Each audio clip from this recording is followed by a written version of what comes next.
বল 16তেই করতে, 16/80-তে। এটা কই? আসসালামু আলাইকুম, কি খবর, ভালো আছেন? সাউন্ড কমাইতে হবে, ফ্যানের সাউন্ড কমাইতে হবে।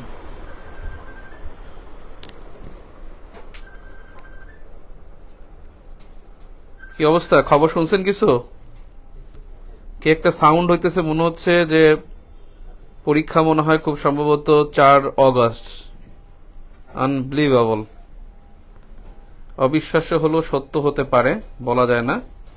কারণ পরীক্ষা যদি অগাস্টে না নেয়, শুরুতে না নিলে তারা তো মিনিমাম 3 মান্থসের মধ্যে রেজাল্ট দিতে হবে, তা সেপ্টেম্বর, অক্টোবর, নভেম্বর, এরপরে তারা ভাই চলে যাবে। সো পরীক্ষা মনে হয় খুব সম্ভবত অগাস্টের শুরুতে হওয়ার সম্ভাবনা অনেক বেশি। সো যেটাই হোক, আমরা পরীক্ষার রুটিন একটা করেছিলাম, অগাস্টের 2 তারিখ পর্যন্ত রুটিন করেছিলাম পরীক্ষার। রুটিন একটু সাফল করব, যেটা 22 তারিখের মধ্যে নিয়ে আসবো আর কি ইনশাল্লাহ। আর ক্লাস আমাদের শনি, সোম, বুধ, শুক্র এটা ফিক্সড থাকবে ইনশাল্লাহ 9:30টায়। আর দিনে বা বিকালে এরকমের আমরা কিছু ক্লাস অন্যদিন নিয়ে অথবা সন্ধ্যা 7:30টায় নিয়ে আমরা কিন্তু সিলেবাস কমপ্লিট করবো। মানে পরীক্ষার সিলেবাস কমপ্লিট করলে আমাদের অটোমেটিক আমাদের সিলেবাসটা কমপ্লিট হয়ে যাবে ইনশাল্লাহ। সো একটু সবাই সতর্ক থাকবেন যেন আমরা মানে কোনো শিডিউল যেন মিস না করি। পরীক্ষা মানে ক্লাস মিস দেওয়া যাবে না, যত কিছুই হোক ক্লাসটা করতে হবে, ঠিক আছে? ক্লাস করলে দেখবেন আল্লাহর রহমতে যত কঠিন প্রশ্নই হোক বা পড়াশোনা না হলেও আপনি লিখে আসতে পারবেন। লিখে আসাটা সবচেয়ে ইম্পর্টেন্ট, ঠিক আছে? তো আমি ক্লাসে চলে যাই।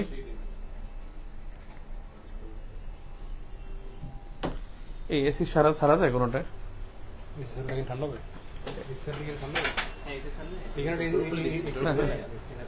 ঠিক আছে, ঠিক আছে, ওকে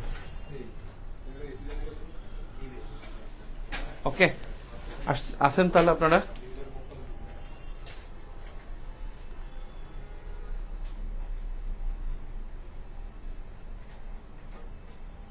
ঠিক আছে, ওকে। এত কম কেন ক্লাস? এত কম কেন? ক্লাসের শিডিউল কি আপনারা জানেন না? 9:30টায় ক্লাস। ক্লাস 9:30টায়।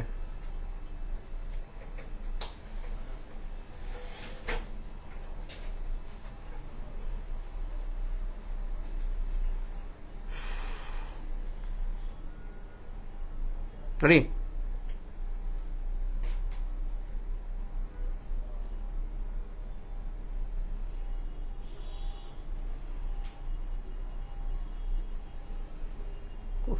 গরম লাগতেছে না? একটু ফ্যানটা হালকা বাড়াই দে।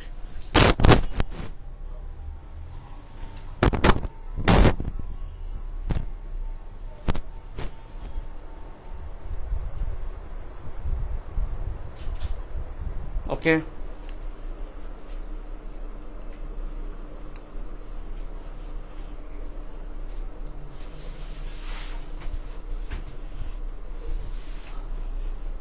ওকে, ঠিক আছে।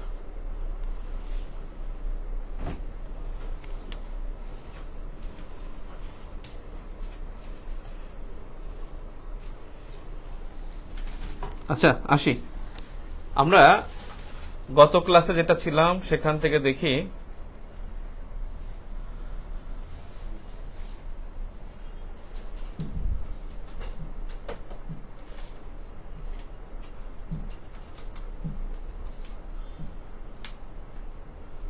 ওকে,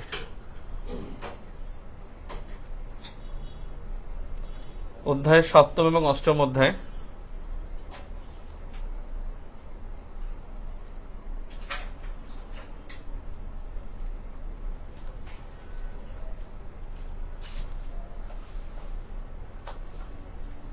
ওকে, সংবিধান এবং সরকার ব্যবস্থা। এখান থেকে প্রতি বছরই কোশ্চেন থাকবে, যেখান থেকে মাস্ট আসবে ইনশাল্লাহ। মাস্ট এখান থেকে কমন আসবে ইনশাল্লাহ, এতে কোনো সন্দেহ নেই। মানে এখান থেকে পরীক্ষা আসবেই, এই টপিক থেকে প্রশ্ন আসবেই, তাতে কোনো সন্দেহ নেই। 45তম বিসিএস এ প্রশ্ন আসছিল যে সংবিধান, এখানে একটু ঝামেলা হয়েছে রে। 44তম কিছু কোশ্চেন উপরে ঢুকে গেছে, 43-এর কোশ্চেন। এই প্রিন্টটা কই? এই প্রিন্ট দাও।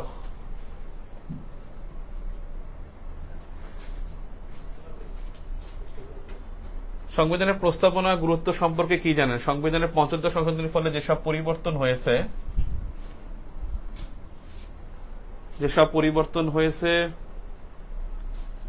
এসেছে সেগুলো প্রভাব সহ আলোচনা করুন।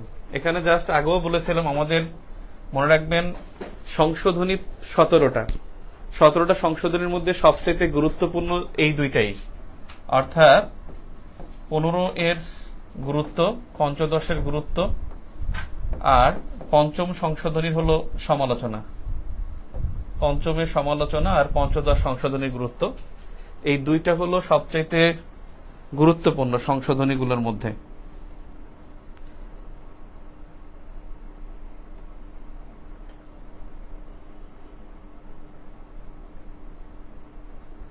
না, আজকে এই দেখানোর জন্য আর কি এটা একটু বেটার। তারপরে আমরা ওই অ্যানালগি চলে যাব, ডিজিটাল আমাদের দিয়ে হবে না। তো এই সংশোধনীগুলোর মধ্যে এই দুইটা সবচেয়ে বেশি গুরুত্বপূর্ণ, মনে রাখবেন। আর এর বাইরে যেটা, যদি বলেন যে এর বাইরে কোনগুলোর গুরুত্ব, সেটা হলো 43তম প্রশ্নটা আসছিল, সেটা হলো যে বিচারপতিদের অভিশংসন সম্পর্কিত যে সংশোধনীগুলো আছে, সেই সংশোধনী সম্পর্কে পরীক্ষা আসতে পারে। যেমন আমাদের বিচারপতি অভিশংসন, একটা শর্ট কথা বলে নেই। 72 সালে সংবিধানে ছিল যে সংসদ অভিশংসন করবে। 1974 সংশোধনীতে 4th অ্যামেন্ডমেন্টে যেটা বলা হয়েছিল যে প্রেসিডেন্ট করবে, 4th অ্যামেন্ডমেন্টে হলো যে প্রেসিডেন্ট করবে। 5th অ্যামেন্ডমেন্টে এইটাকে বলা হয়েছে যে সুপ্রিম জুডিশিয়াল কাউন্সিল করবে। সুপ্রিম জুডিশিয়াল কাউন্সিল অর্থাৎ সাবেক চিফ জাস্টিসের নেতৃত্বে একটি সুপ্রিম জুডিশিয়াল কাউন্সিল হবে। এরপরে হলো যে এই 5th অ্যামেন্ডমেন্ট এটাকে ইনভ্যালিড করা হয় ইন 2010 সালে চূড়ান্তভাবে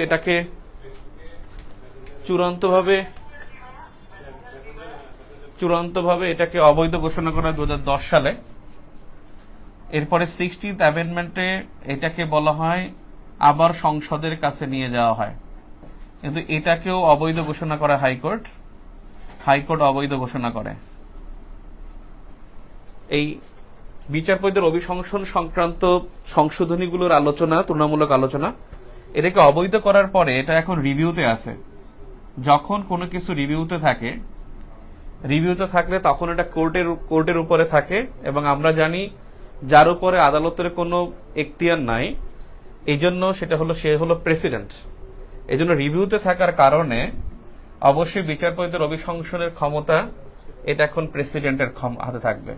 এবং আমরা দেখেছি 2022 সালে দুইজন বিচারপতি, হাইকোর্ট বিভাগের দুজন বিচারপতি তাদের শপথ ভঙ্গ করার কারণে তাদেরকে আসলে রাষ্ট্রপতি তাদেরকে কি করেছে, তাদেরকে বাধ্যতামূলক ছুটিতে পাঠিয়েছে। এই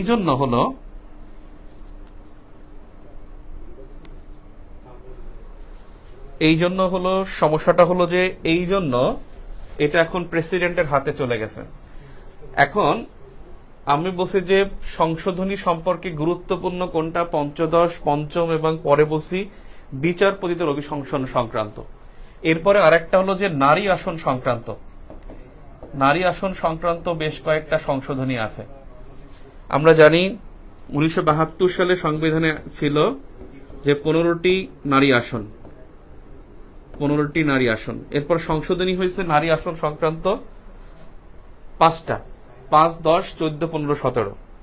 অর্থাৎ পঞ্চম সংশোধনী হয়েছে, দশম সংশোধনী হয়েছে, চতুর্দশ হয়েছে, পঞ্চদশ হয়েছে নারী আসন সংক্রান্ত, সপ্তদশ হয়েছে। নারী আসন সংক্রান্ত 5টা সংশোধনী হয়েছে। পঞ্চম সংশোধনীতে এই আসন সংখ্যা 30টিতে উন্নীত করা হয়েছে। দশম সংশোধনীতে মেয়াদ বৃদ্ধি করা হয়েছে, 10 বছর মেয়াদ বৃদ্ধি করা হয়, অর্থাৎ মেয়াদ বৃদ্ধি হলো দশম সংশোধনীতে। চতুর্দশ সংশোধনীতে এটি করা হয়েছে 45টি। পঞ্চদশ সংশোধনীতে করা হয়েছে 50টি, সপ্তদশ সংশোধনীতে 25 বছর মেয়াদ বৃদ্ধি করা হয়েছে। 25 বছর বৃদ্ধি, সংক্ষেপে বললাম, একেবারে বুঝতে পারছেন, ক্রিস্টাল ক্লিয়ার। পঞ্চম সংশোধনীতে আসন সংখ্যা 30টি করা হয়, দশম সংশোধনীতে মেয়াদ বৃদ্ধি করা হয় 10 বছরের জন্য, চতুর্দশ সংশোধনীতে আসন সংখ্যা 30 থেকে 45টি করা হয়, পঞ্চদশ সংশোধনীতে 50টি আসন করা হয়, সপ্তদশ সংশোধনীতে 25 বছর বৃদ্ধি করা হয়। তো বেসিক্যালি নারী আসন সংক্রান্ত সংশোধনীগুলোও গুরুত্বপূর্ণ। এরপরে যে সংশোধনীগুলো আছে, যে বঙ্গবন্ধুর সময় 4টি সংশোধনী জেনে যাওয়া উচিত। প্রথম সংসদে বা বঙ্গবন্ধুর সময় 4টি সংশোধনী, এবং 4টি সংশোধনীর মধ্যে চতুর্থ সংশোধনীটাকে এটাকে খুবই একটা বিতর্কিত সংশোধনী বলা হয়। মানে অন্য সময় থাকলে ঠিকই বলা হতো, পঞ্চম এবং চতুর্থ দুইটাই আমাদের সংশোধনীর সংবিধানের জন্য একটা বড় ধরনের হস্তক্ষেপ ছিল। তো বেসিক্যালি এই জন্য বঙ্গবন্ধুর সময় 4টি সংশোধনী পরীক্ষায় আসে না, প্রথম 3টি এই জন্য অনেক সময় উল্লেখ করতে পারে। তাহলে প্রথম 3টি সংশোধনী পড়া বেটার, প্রথম 3টি সংশোধনী, এর বাইরে প্রথম তিনটি সংশোধনী পড়তে পারেন। তবে সবচেয়ে গুরুত্বপূর্ণ হলো পঞ্চদশ এবং পঞ্চম, এবং পঞ্চদশ অনেকবার আসছে। ক্লিয়ার? এরপরে দেখেন 44তমতে প্রশ্ন আসছে,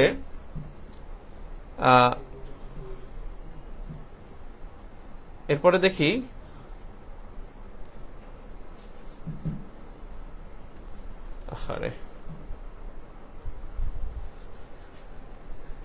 এখানে 44তম সংশোধনী, যেটা হলো যে সংবিধানী বাংলাদেশের সর্বোচ্চ আইন ব্যাখ্যা করুন। সংবিধানী বাংলাদেশের সর্বোচ্চ আইন ব্যাখ্যা করুন। বাংলাদেশের সর্বোচ্চ আইন সংবিধান নাকি 7ম সংশোধনীতে বলা আছে, 7 অনুচ্ছেদে বলা আছে। তো 7 নং অনুচ্ছেদ, এটা মনে রাখবেন, আমাদের সংবিধানের জন্য প্রথম 3টি অধ্যায় একেবারে টানা মুখস্থ থাকাটা বেটার। প্রথম 3টি অধ্যায় যদি মুখস্থ থাকে তাহলে আপনি নিশ্চিতভাবে এখান থেকে কমন পাবেনই। দেখেন আগের বারও কিন্তু ওখানে কিন্তু 3টি সংশোধনী থেকে প্রশ্ন আসছে, মানে প্রথম 3টি ভাগ থেকে, অর্থাৎ প্রথম, দ্বিতীয় এবং তৃতীয় ভাগ, এটা খুবই খুবই গুরুত্বপূর্ণ। সংবিধানের মধ্যে 3টি ভাগ বেশি বেশি গুরুত্বপূর্ণ। সংবিধান সংশোধনের প্রক্রিয়া সংশ্লিষ্ট অনুচ্ছেদ উল্লেখ করবে, বর্ণনা করুন। এই যে 142 নং অনুচ্ছেদটা লাগে। সংবিধান অনুসারে হাইকোর্টের একজন বিচারপতিকে অপসারণের প্রক্রিয়া আলোচনা করুন, যেটাই বলছিলাম 44-43তম এই প্রশ্নটা আসছে, এবং বিচারপতিকে অপসারণের প্রক্রিয়া আলোচনা করুন, যেটা আমি বলছিলাম ওইটাই প্রেসিডেন্ট হবে। এখানে অন্য কোনো আলোচনা আপনি শুনবেন না। আমি অনেক পড়াশোনা করছি এটা নিয়ে, এবং পড়াশোনা করে বিজ্ঞ যারা doctor M Zahir, doctor Asif Nazrul, তারপরে হলো আসিফ নজরুল স্যার, তারপরে আরেকজন হলেন ওই যে শেখ হাসিনা খালেদা জিয়া দুজনের মামলা নিয়ে রয়েছেন রফিকুল হক, তাদের লেখা আমি দেখেছি, এবং তাদের লেখায় যেটা জেনেছি, সেটা হলো যে তাদের লেখায় যেটা দেখেছি সেটা হলো যে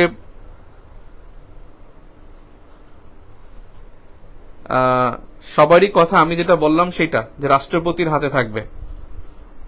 এরপরে দেখেন এখানে আছে যে 41তম বিসিএস যে প্রশ্ন আসছে, প্রশ্নটা হলো যে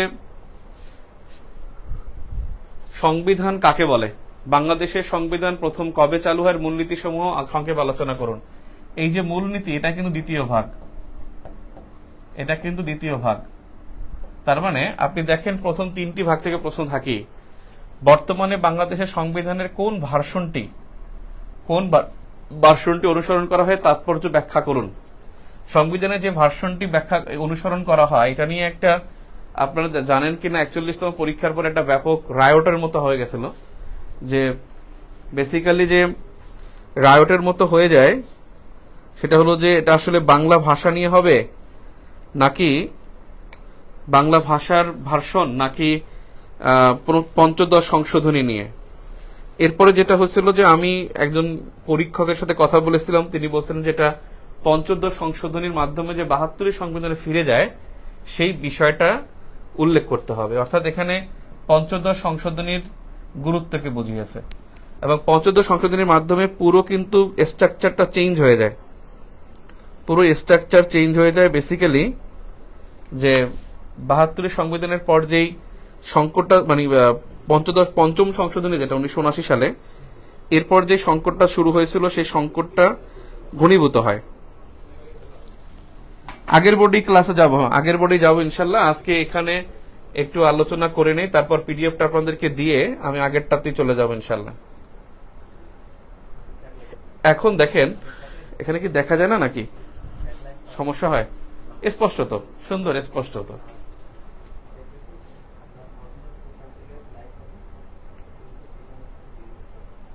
এবারে আসেন,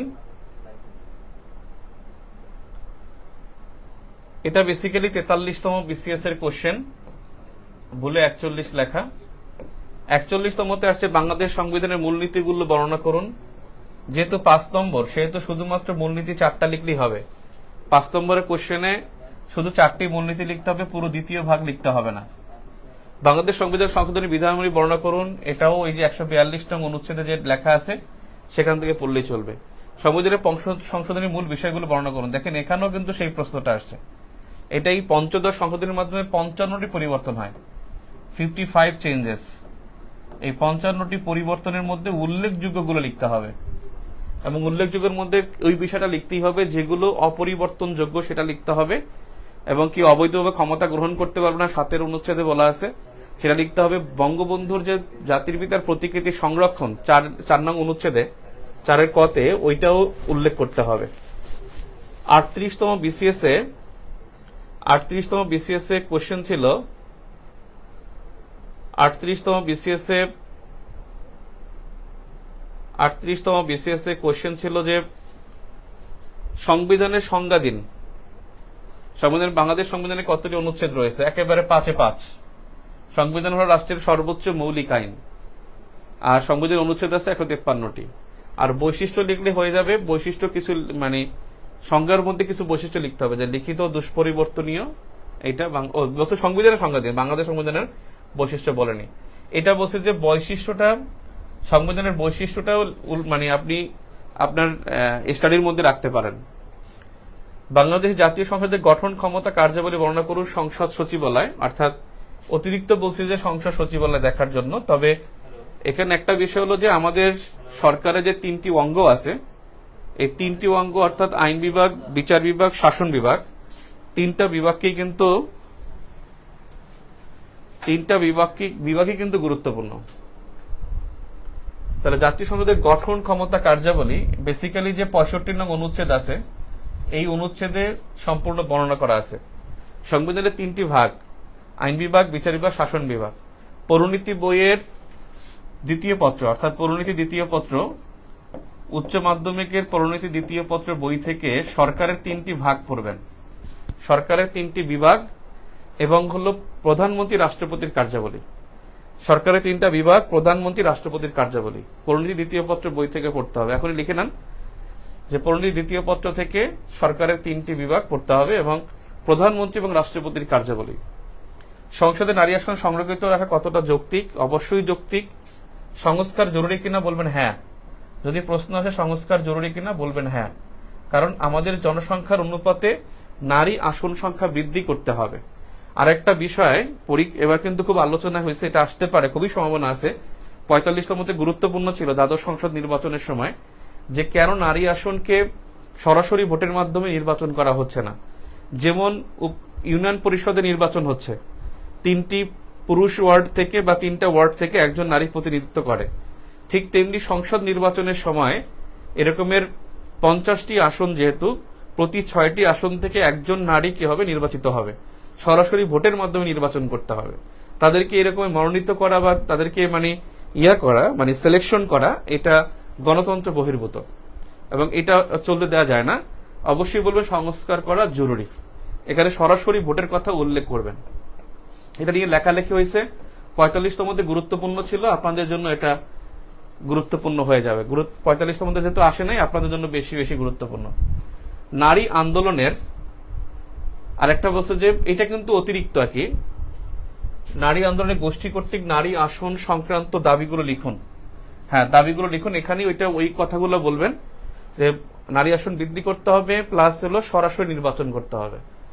যেমন সিটি কর্পোরেশনে সরাসরি নির্বাচন হয়, পৌরসভায় হয়, উপজেলা পরিষদে হয়, স্থানীয় সরকার সব জায়গায় নারী আসনের জন্য আলাদা নির্বাচন হয়। তাহলে কেন সংসদে কেন হবে না? এই প্র্যাকটিসটা কেন্দ্র থেকে অর্থাৎ সংসদ থেকে আসতে হবে। প্রশাসনিক ট্রাইব্যুনাল টিকা লিখন, এটা অতিরিক্ত থার্ড ব্র্যাকেটে, যে এটাও আপনি মহাহিসাব নিরীক্ষকের কাজটাও আপনি লিখতে পারেন। 127 এবং 128 অনুচ্ছেদে যতটুকু আছে এতটুকু পড়লেই চলবে। 127 এবং 128 অনুচ্ছেদে 37তম বিসিএসও দেখেন, এখানেও প্রশ্ন আসছে। এখানে প্রশ্ন আসছে যে গণপ্রজাতন্ত্রী বাংলাদেশের সংবিধান বর্ণিত রাষ্ট্র পরিচালনার মূলনীতি সমূহের বিবরণ দিন। গণপ্রজাতন্ত্রী বাংলাদেশের সংবিধানের বর্ণিত রাষ্ট্র পরিচালনার মূলনীতি সমূহ বিবরণ দিন। এখানে কিন্তু একেবারে দ্বিতীয় অধ্যায় সম্পূর্ণটা লিখতে হবে, পুরো দ্বিতীয় ভাগ লিখতে হবে। এখানে পুরো দ্বিতীয় ভাগ লিখতে হবে। অ্যাটর্নি জেনারেলের নিয়োগ প্রক্রিয়া ও তার দায়িত্ব সংক্ষেপে বর্ণনা করুন। একেবারে 64 অনুচ্ছেদ পড়লেই এনাফ, এবং এটা মাস্ট পড়তে হবে। গণপ্রজাতন্ত্রী বাংলাদেশ সংবিধান অনুযায়ী রাষ্ট্র পরিচালনায় আইনসভা, নির্বাহী বিভাগ, বিচার বিভাগের ভূমিকা। দেখছেন এই প্রশ্নটা পুরোটাই চলে আসছে, এবং এই সরকারের এই 3টা বিভাগের কার্যাবলী ছাড়া যাওয়া যাবে না। এবং এই বছর যেটা গুরুত্বপূর্ণ, শুধু এটার মধ্যে নির্বাচন হওয়ার কারণে আইনসভাটা বেশি গুরুত্বপূর্ণ এবং নির্বাহী বিভাগটাও গুরুত্বপূর্ণ। অ্যাট দ্য সেম টাইম এবছর কিন্তু স্থানীয় শাসন ভেরি ভেরি ইম্পর্ট্যান্ট। স্থানীয় শাসনের জন্য 59 এবং 60 নং অনুচ্ছেদ ভেরি ভেরি ইম্পর্ট্যান্ট।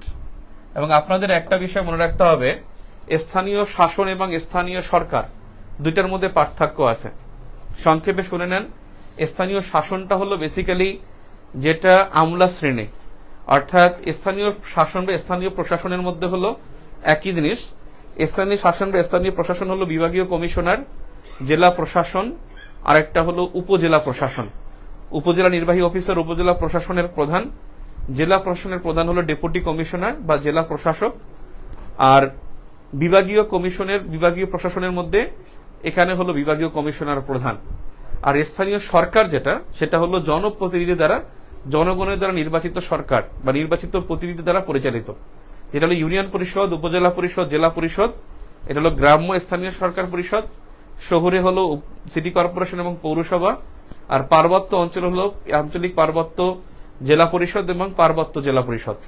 পার্বত্য জেলা পরিষদ হলো ছোট, আর বড় যে সে হলো আঞ্চলিক পার্বত্য জেলা আঞ্চলিক পরিষদ।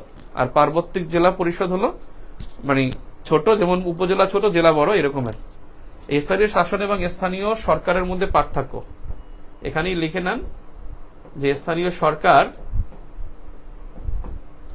ও স্থানীয় প্রশাসনের মধ্যে পার্থক্য। স্থানীয় প্রশাসনের পার্থক্য ভেরি ভেরি ইম্পর্ট্যান্ট। এবার ভাইবাতে এই কোশ্চেনটা বেশি জিজ্ঞেস করতেছে। 35 এবং 36তমতে কোশ্চেন আসতো 5 নম্বরের, যে কারণে কোশ্চেন থাকতো অনেক বেশি। 35 এবং 36তমতে কোশ্চেন অনেক বেশি ছিল। বিশেষ করে 36তমতে কোশ্চেন আসছে অনেকগুলো, যে 72 সালে সংবিধানের রাষ্ট্রপ্রচারের মূলনীতিগুলো কি কি। এখানে জাস্ট মূলনীতিগুলোর নাম লিখলেই হবে, ব্র্যাকেটে অনুচ্ছেদের নাম 4টা, প্রধান 4টা লিখতে হবে। বাংলাদেশ সংবিধান অনুসারে জনগণের মৌলিক অধিকার সমূহ কি কি। এই মৌলিক অধিকার সমূহ বলার কারণে এখানে জাস্ট সংক্ষেপে, যেহেতু 5 নম্বর, সংক্ষেপে 27 থেকে 44 নং অনুচ্ছেদ পর্যন্ত লিখতে হবে। জাস্ট সংক্ষেপে, আইনি দৃষ্টিতে সবাই সমান এইগুলো। আর সংবিধানের যে মৌলিক চাহিদা, এই মৌলিক চাহিদা কিন্তু 15 নং অনুচ্ছেদে আছে। 15 নং মৌলিক চাহিদা। মৌলিক অধিকার হলো 27 থেকে 44 নং অনুচ্ছেদ, আর মৌলিক চাহিদা বললে 15 নং অনুচ্ছেদে। সংবিধানে উল্লেখিত নারীর অধিকারগুলো কি কি। একটা বিষয় আসে, মৌলিক অধিকার এবং হলো মানবাধিকারের মধ্যে পার্থক্য কি। মনে রাখবেন, মৌলিক অধিকারের কথা বলছে সংবিধান, আর মানবাধিকার কথা বলছে জাতিসংঘ সনদ। মানবাধিকার একটি আন্তর্জাতিক এবং জন্মগত বা প্রাকৃতিক অধিকার। এই মানবাধিকার এর কথা বলছে সংবিধানের 2 অনুচ্ছেদ। সংবিধানের 2 নং অনুচ্ছেদ বলছে, এখানে বলছে মানবাধিকারের কথা। প্রজাতন্ত্রের সকল ক্ষমতার মালিক জনগণ। বাংলাদেশ সংবিধানের সংশ্লিষ্ট অনুচ্ছেদ অনুসারে ব্যাখ্যা করুন। এটাও কিন্তু সংবিধানের 7 নং অনুচ্ছেদে বলা আছে। সাংবিধানিক পদ বলতে কি বোঝায়। বাংলাদেশের 5টি সাংবিধানিক পদের নাম ও সংক্ষেপে দায়িত্ব লিখুন। আমাদের সাংবিধানিক পদ কিন্তু 9টা।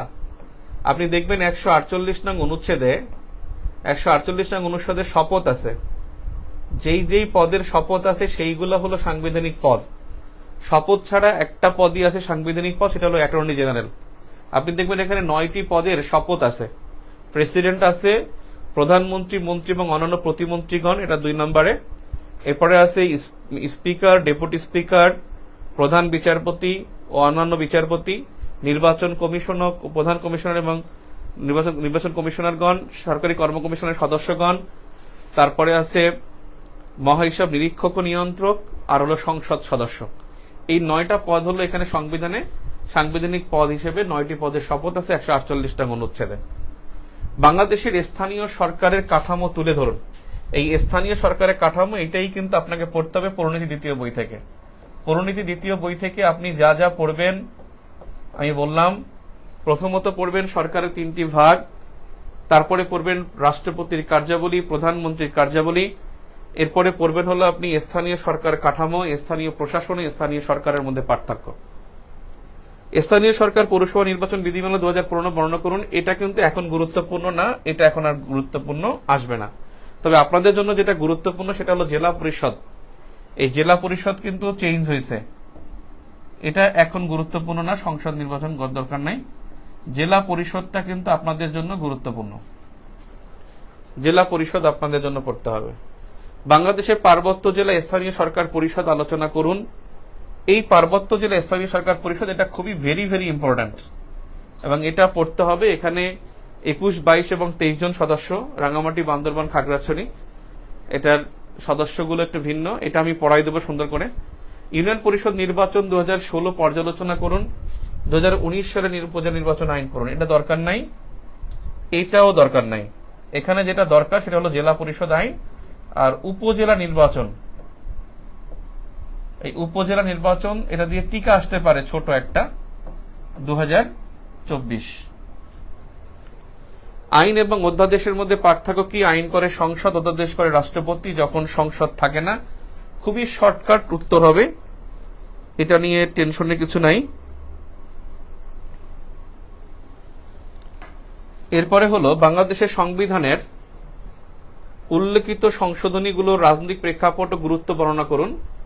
এখানে কয়টা সংশোধনী দেয়া আছে, যে 5ম, 12তম, 15তম সংশোধনী, সংবিধানের 16তম সংশোধনী। এই 4টা সংশোধনী আসছিল ওই সময়, আরে আল্লাহ, 4টা সংশোধনী আসছিল। আর এখন আপনাদের জন্য যেটা গুরুত্বপূর্ণ সেটা তো আগেই বললাম, ওই গুরুত্বটা দেখলেই হবে। 35তম বিসিএসও এখান থেকে প্রশ্ন আসছে 7টা এবং 5 নম্বরের কোশ্চেন থাকতো। বলা যায় না এবছর কেমন কোশ্চেন থাকে, আমার মনে হয় বড় কোশ্চেনই থাকবে দ্রুত খাতা দেখার জন্য। মানে একই প্রশ্নের মধ্যে একটা 20 নম্বরের কোশ্চেনের মধ্যে অনেকগুলো পার্ট দিয়ে দিবে। বাংলাদেশ সংবিধানের ধর্মনিরপেক্ষতা সংক্রান্ত 12 নম্বর ধারাটি বর্ণনা করুন এবং এবছর রাষ্ট্রধর্ম ব্যাখ্যা করুন। এটা মোটামুটি তেমন একটা গুরুত্বপূর্ণ না। রাষ্ট্রধর্ম বললে 2 নং অনুচ্ছেদের সম্পর্কে লিখতে হবে। 2 নং অনুচ্ছেদ, বাংলাদেশ সংবিধানের 70 ধারায় আপনি কি ধরনের সংস্কার প্রস্তাব করেন? খুব ভালো প্রশ্ন এটা। এই প্রশ্নটা আপনাকে হা এবং না দুই পক্ষই লিখতে পারবেন। আমি আপনাকে ছোট্ট করে বলে দেই, ছোট্ট করে বলে দিলে যে সংবিধানের আমরা কিন্তু আগামী 25 তারিখে প্রথম পরীক্ষা নেব এবং প্রথম পরীক্ষাটা হবে সংবিধান এবং মুক্তিযুদ্ধের উপরে। প্রথম পরীক্ষা 25 তারিখে এবং প্রথম পরীক্ষাটা সংবিধান এবং মুক্তিযুদ্ধের উপর হবে। আপনাদের গ্রুপে দেখবেন কিছু রেকর্ড দেয়া আছে, মুক্তিযুদ্ধ এবং সংবিধানের রেকর্ড, যেগুলো চেঞ্জ নাই, এগুলো অনেক আগে দেয়া, আপনি গ্রুপই পাবেন। সেই ক্লাসগুলো করে ফেলবেন, মুক্তিযুদ্ধ এবং সংবিধানের ক্লাসগুলো করে ফেলবেন। এছাড়া আমি তো এই কয়েকদিন তো মুক্তিযুদ্ধ সংবিধান পড়াবই, ওই ক্লাসগুলো যদি আগে করে রাখেন তাহলে এগিয়ে যাবেন। এবং এখানে 80 নম্বরের পরীক্ষা হবে, 25 তারিখে 80 নম্বরের পরীক্ষা হবে। অনলাইন ভর্তি এবং অনলাইন পরীক্ষা পদ্ধতি আমি গ্রুপে, আর যারা অফলাইন পরীক্ষা দিবেন ফার্ম গেটে এসে তাদের জন্য তো কোনো সমস্যা নাই। আর অনলাইন নিয়ে কিছু নির্দেশনা আছে, সেটা আমি আপনাদের ভর্তি নির্দেশনা দিয়ে আপনাদের গ্রুপে আলোচনা করব। আর 25 তারিখের মধ্যে আমরা সংবিধান এবং মুক্তিযুদ্ধ এই অংশটা কভার। অনুচ্ছেদে এখানে সংস্কার প্রস্তাব মনে করেন কিনা? 70 অনুচ্ছেদে আছে কি? আছে হলো যে নিজ দলের বিপক্ষে ভোট দেয়া যাবে কিনা, বা নিজ দলের বিপক্ষে ভোটদান অথবা নিজ দলের পক্ষে ভোটদানে বিরত থাকা। এটা যদি কেউ করে, যদি নিজ দলের বিপক্ষে ভোট দেয় অথবা নিজ দলের পক্ষে ভোট না দেয়, তাহলে সে কিন্তু কি হবে, তার সদস্য পদ হারাবে। বর্তমান সংসদে স্বতন্ত্র প্রার্থী যারা, তারা কিন্তু কোনো দলে অনেকেই যোগ দেন নাই, কেউই যোগ দেন নাই। তারা কিন্তু কোনো দলের অংশ না, যদি আওয়ামী লীগ সমর্থিত, কিন্তু তারা কোনো দলের অংশ নয়। ও যেটা সংস্কার প্রস্তাব করেন কিনা, আপনি যদি বলেন হ্যাঁ, হ্যাঁ বললে কেন, কারণ এখানে গণতান্ত্রিক চর্চা হয় না। অনেক সময় দল স্বেচ্ছাচারী মন্তব্য করে বা স্বেচ্ছাচারী প্রস্তাব করে।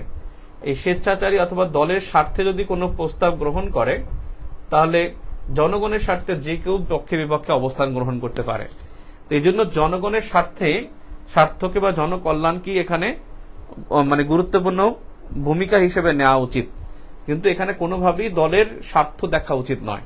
আপনি এটা বলে সংস্কারের পক্ষে বললেন, যদি বলেন যে সংস্কারের প্রস্তাবে না বলেন, পক্ষে বিপক্ষে দুইটাই আসছে, তখন কিন্তু আপনাকে নাও বলতে হবে। যদি না বলেন, তখন আপনার যুক্তিটা কি? যুক্তিটা হলো যে দেখেন, একবার কি হয়েছে, যেমন ধরেন এখন যে পার্লামেন্ট আছে, 223 সদস্যের আওয়ামী লীগ সমর্থিত সংসদ আছে। এখন এই পার্লামেন্টে যদি 223 আছে, তার মানে ওখানে 23 আর এখানে 50, 73 জন সদস্য যদি কোনো প্রস্তাবে না ভোট দেয়, তাহলে কিন্তু সরকারের পতন হয়ে যাবে। 150 আসন থাকলে সে পতন হবে, 151 আসন হলে সরকার টিকে যাবে। তখন কি করে সাধারণত যারা লোভনীয় একটা অফার দিয়ে, যেমন 74 জন এমপিকে যদি কিনে ফেলে যে তোমাদেরকে আমরা 74,000 কোটি টাকা দেবো, সবাই চিন্তা করবে যে 74 জন হয়তো চিন্তা করলো আমাকে 74 কোটি টাকা দেবে, 1,000 কোটি টাকা দেবে, আমি কি করবো, আমি সরকারের বিপক্ষে ভোট দেবো, দিয়ে আমি আমেরিকা চলে যাব। তাহলে কিন্তু সরকার পতন হয়ে যাবে। এই জন্য এই অশুভ পরিকল্পনা থেকে বাঁচার জন্য তখন এই পরিকল্পনাটাকে, এই 70 অনুচ্ছেদকে সমর্থন করা যায় বা সংস্কার প্রস্তাবকে বিরোধিতা করা যায়। যেমন ভারতে 2013 সালে একটা ঘটনা ঘটেছিল, 12-13 সালে, তখন ভারত একটা পরমাণু চুক্তি করছিল। Manmohan Singh was the PM of head of government of India. তখন কি করেছিল যে মনমোহন সিংকে তার পার্লামেন্টকে ডিসলভ করা হবে এবং মনমোহন সিং এর বিরুদ্ধে একটা অনাস্থা প্রস্তাব নিয়ে আসে। তো এখন কি করবে, যদি ইন্ডিয়ায় কিন্তু যে দল যে কোনো পক্ষে ভোট দিতে পারে, তখন মনমোহন সিং চিন্তা করলো যে তার সরকারকে টিকিয়ে রাখতে হলে, কারণ তার একটা জোট ছিল, ওই জোটটার নাম ছিল প্রগতিশীল ইউপিএ, ইউনাইটেড প্রোগ্রেসিভ অ্যালায়েন্স। তো ওই জোটের মধ্যে যে দলগুলো ছিল, তারা ছোট ছোট দল, তারা বলছে মনমোহন সিং সরকারকে তারা পতন ঘটাবে, বিশেষ করে বামপন্থীরা। তখন মনমোহন সিং কি করছেন, তিনি বিজেপি সহ অন্যান্য দলের 9 জন এমপিকে 900 কোটি টাকা দিয়ে তারা কিনছে, ডাক উঠিয়ে কিনেছে, এবং তাদেরকে কেনার পরে তারা যখন মনমোহন সিং এর পক্ষে ভোট দিচ্ছে, তখন পার্লামেন্টটা টিকে থাকে। আপনি দেখছেন এখানে পাকিস্তানে কিন্তু এই প্রস্তাবটা কিন্তু পাকিস্তানে নাই, এই অনুচ্ছেদটা। 2022 সালের 10 এপ্রিল কি হয়েছিল, ইমরান খান সরকারকে কিন্তু যুক্তরাষ্ট্রকে সমর্থিত একটা রুমি কই রুমি কোন কোশ্চেন থাকলে আমাকে দিস। এই জায়গায় বস। এখন বিষয় হচ্ছে যে এখানে যার ফলে ইমরান খান সরকার কিন্তু পতন হয়েছে। আপনি কিন্তু যখন এটা সংস্কারের বিপক্ষে লিখবেন, তখন কিন্তু আপনি বেশ কয়েকটা উদাহরণ দিতে পারবেন, ইন্ডিয়া এবং পাকিস্তানের উদাহরণ দিতে পারবেন। সংবিধানের 75 সংশোধনীর মধ্যে অনেকেই কি করে, এটাকে হ্যাঁ বলে, ওরা আবার বলে যে পক্ষ বিপক্ষ যুক্তি দেন। তখন দুইটাই কিন্তু যুক্তি আপনাকে উপস্থাপন করতে হবে। 75 সংশোধনীর 5টি দিক উল্লেখ করুন। এই যে 50 দিক বললাম না, কেন পঞ্চম সংশোধনীর বিপরীত? কারণ পঞ্চম সংশোধনীতে যেগুলো অস্বীকার করা হয়েছে, 84টি সংস্কার করা হয়েছে, তার মধ্যে 55টি আবার 72 সংবিধানে ফিরে আসছে। 84টি পরিবর্তন করেছিল পঞ্চম সংশোধনীতে, সেগুলো আবার পঞ্চদশ সংশোধনী 55টি ফিরে আসছে। সংসদীয় সরকার কিভাবে গঠিত হয়, ওই যে 165 অনুচ্ছেদটা যখন শুধু 65 অনুচ্ছেদ যখন পড়বেন, তখনই বুঝতে পারেন সংসদীয় সরকার কিভাবে গঠিত হয়। অ্যাটর্নি জেনারেল কাজটি কি সংক্ষেপে আলোচনা করুন, এটা সবসময় করতে হয়। এমিকাস কিউরি, এটা কিন্তু আপনাদের প্রিলিতে একবার আসছিল, গত বছর 45তমতে মনে আসছিল। এমিকাস কিউরি হলো আদালতের বন্ধু। এমিকাস কিউরি কনসেপ্টটা এরকমের, কনসেপ্টটা হলো যে কনসেপ্টটা কনসেপ্টটা হলো যে এই রকমের যে এমিকাস কিউরি যে আদালতের বন্ধু, ধরেন এখন একটা প্রস্তাব পাশ হলো যে 2022 সালে শিক্ষা কারিকুলাম বাতিল করতে হবে। এখন বিচারক যিনি তিনি খুব চিন্তা করলো যে এই কারিকুলাম সম্পর্কে যারা লার্নেড তাদের আমি কথা শুনবো। সেজন্য সে কি করবে যে কারিকুলাম নিয়ে যেই সব আইনজীবীগণ আছে তাদের একটা পরিষদ গঠন করে দিবে, একটা হাইকোর্ট থেকে করে দেবে। হাইকোর্ট বলবে যে এই 10 জনের বক্তব্য শুনবো আমরা, এই 10 জন বক্তব্যের কাছে চিঠি যাবে এবং তারা এর পক্ষে বিপক্ষে বক্তব্য দিবে। সেই বক্তব্যগুলো আদালত শুনবে। আদালত শোনার পরে বিচারক ওই আদালতের যে 11 সদস্য বা 10 সদস্য থাকে, সাধারণত 10 সদস্য থাকে, আর বিচারক একজন, 11 সদস্যের ভোটাভুটিতে তারপরে কি হয়, প্রস্তাবটি পাশ করা হয়। একে আদালতের বন্ধু বলা হয় যারা সংশ্লিষ্ট বিষয়ে লার্নেড। বাংলাদেশের ন্যায়পালের গুরুত্ব ব্যাখ্যা করুন। বাংলাদেশের ন্যায়পালের গুরুত্ব আসলে ন্যায়পাল গুরুত্ব আছে কিনা ব্যাখ্যা করুন। এটা খুব ভালো প্রশ্ন। আসলে কি বাংলাদেশে ন্যায়পাল হওয়া উচিত? দাবি নাই, কিন্তু আপনি ন্যায়পাল বলবেন যে যিনি আয় ব্যয়ের হিসেব দেখেন, যিনি সংশ্লিষ্ট নির্বাচিত প্রতিনিধিদের বাজেট পর্যালোচনা করেন এবং উনি রাষ্ট্রপতি ছাড়া সকলের আয় ব্যয়ের হিসাব নিয়ে দিতে পারেন, সেক্ষেত্রে জনকল্যাণমুখী সরকার গঠনের ক্ষেত্রে ন্যায়পালের গুরুত্ব অবশ্যই রয়েছে। এজন্য ভারতে যেমন আছে লোকপাল, ঠিক বাংলাদেশের ন্যায়পাল আইনের যেটা হয়েছে সেটা প্রয়োগ করে দ্রুত ন্যায়পাল নিয়োগ দেওয়া উচিত।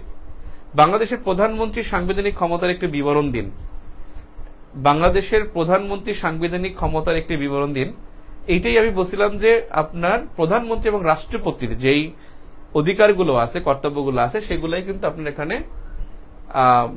আপনার কিন্তু এখানে উপস্থাপন করতে হবে। অর্থাৎ পরিণতি দ্বিতীয় পত্র থেকে ওটা পড়বেন। 35তম সংশোধনীতে 35তম বিসিএসে কিন্তু 40 নম্বর আসছে সংবিধান থেকে। বাংলাদেশের আইন পরিষদের গঠন সম্পর্কে বলুন, এটাই কিন্তু সংসদের যে গঠনে 65 নং অনুচ্ছেদ, ওটা পড়লে হবে আইন পরিষদের গঠন। বাংলাদেশের উচ্চ আদালতের গঠন সম্পর্কে লিখুন। উচ্চ আদালতের গঠন 94 এবং 95 অনুচ্ছেদ, এই দুইটা অনুচ্ছেদ পড়লে পারবেন। বিগত প্রশ্ন কিন্তু কোনোভাবেই স্কিপ করা যাবে না, বিগত প্রশ্ন পড়তে হবে। যেটা লাগবে না আমি কিন্তু প্রশ্ন দিচ্ছি। 2001 সাল থেকে বাংলাদেশ সংসদ নির্বাচন আইনে একজন সদস্যের সাংসদের জন্য নির্বাচনী ব্যয়ের কি ধারাবাহিক পরিবর্তন চিত্র দিন। যেমন আগে ছিল যেটা 5 লাখ টাকা ব্যয় করতে পারতো, এখন একজন এমপি 25 লাখ টাকা ব্যয় করতে পারেন। 25 লাখ টাকা ব্যয় করতে পারেন, আগে করতে পারতেন 5 লাখ টাকা। আর বর্তমানে যেটা হলো যে তার জামানত হলো 8 ভাগের 1 ভাগ যদি ভোট না পায় তাহলে জামানত হারায়। একজন প্রার্থী জামানত হারাবে যদি সে 8 ভাগের 1 ভাগ ভোট না পায়। 8 ভাগের 1 ভাগ ভোট না পালে সে জামানত হারাবে, নাম্বার 1। নাম্বার 2 হলো, সেটা হলো যে তিনি যদি তার যে জামানত, এই জামানতের পরিমাণ হলো 20,000 টাকা, এই 20,000 টাকা তিনি হারাবেন। এখন আমরা যদি দেখি এটা কই, এটা আবার যুক্ত করলো কেন?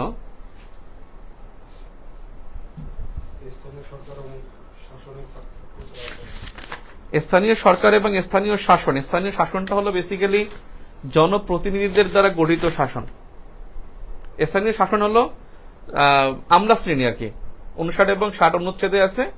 স্থানীয় শাসনটা হলো যে স্থানীয় প্রশাসন, যারা উপজেলা কর্মকর্তা, যেমন উপজেলা নির্বাহী, উপজেলা প্রশাসনে যারা কর্মরত সবাই কিন্তু স্থানীয় শাসনের অন্তর্ভুক্ত। আপনি খাদ্য পরিদর্শক হন, আপনি সমস্যা অফিসার হন, আপনি স্থানীয় প্রশাসনের অন্তর্ভুক্ত, তবে আপনার বসকে ইউনিয়ন উপজেলা নির্বাহী অফিসার। আর জেলা প্রশাসনে সেখানে হলো জেলা প্রশাসক হলো জেলা প্রশাসনের স্থানীয় প্রশাসনের মধ্যে দ্বিতীয় যে স্তর, সেটা তৃতীয় স্তর যেটা বা প্রধান স্তর যেটা, সেটা হলো বিভাগীয় প্রশাসন।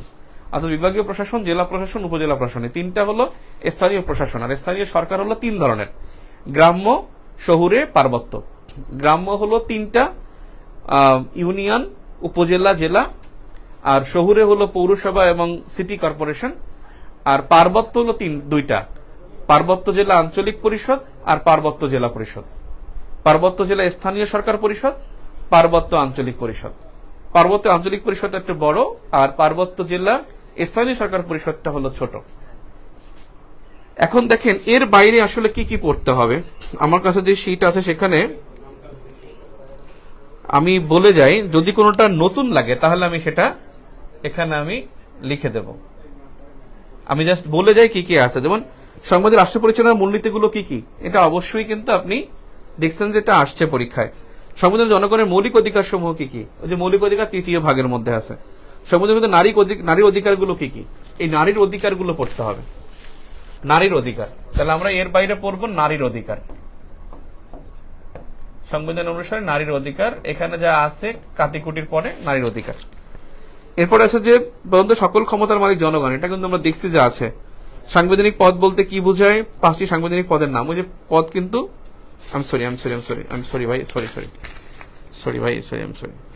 যা পড়া যেতে পারে সেটা হলো প্রথম থেকে তৃতীয় ভাগ টানা মুখস্থ করতে হবে, এটা আমি আগেও বলেছি।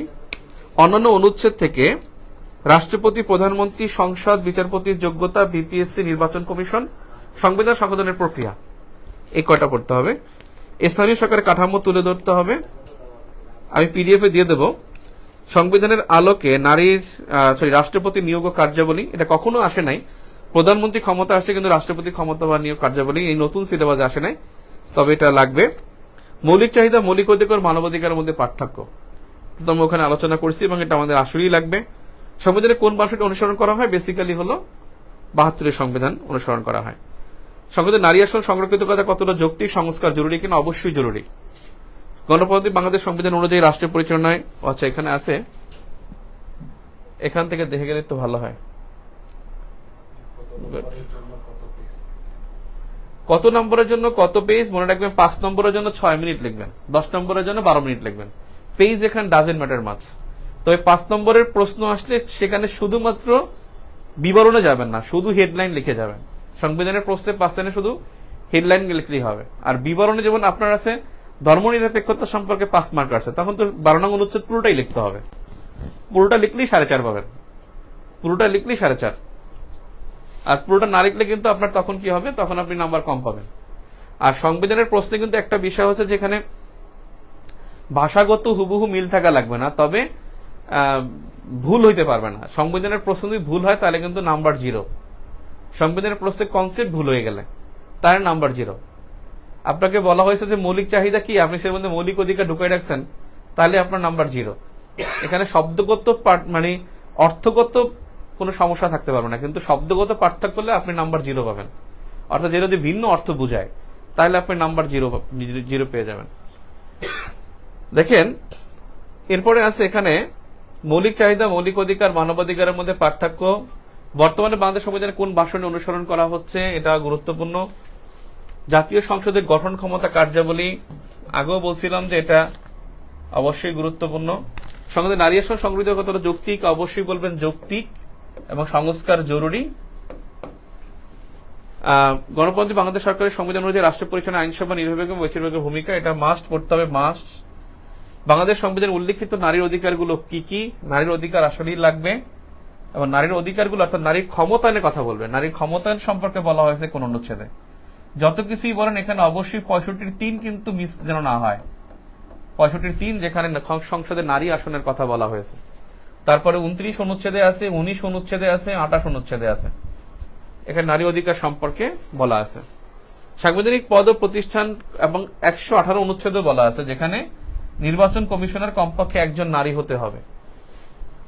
সাংবিধানিক পদ ও প্রতিষ্ঠান কতটি, পদ মনে রাখবেন 9টি বলছি, শপথ আছে, আর একটি হলো শপথ নাই, সেটা অ্যাটর্নি জেনারেল। আর প্রতিষ্ঠান হলো 4টি। সাংবিধানিক প্রতিষ্ঠান কিন্তু 4টা। সাংবিধানিক প্রতিষ্ঠান 4টা, একটা হলো নিকম মানে নির্বাচন কমিশন, একটা হলো BPSC Bangladesh public service commission, আর একটা হলো মহা হিসাব নিরীক্ষক ও নিয়ন্ত্রকের কার্যালয়, মহা হিসাব নিরীক্ষক ও নিয়ন্ত্রকের কার্যালয়, আর একটা হলো অ্যাটর্নি জেনারেল, অ্যাটর্নি জেনারেলের কার্যালয়। অ্যাটর্নি জেনারেলের কার্যালয়, মহা হিসাব নিরীক্ষক ও নিয়ন্ত্রকের কার্যালয়। কয়জন আছে রে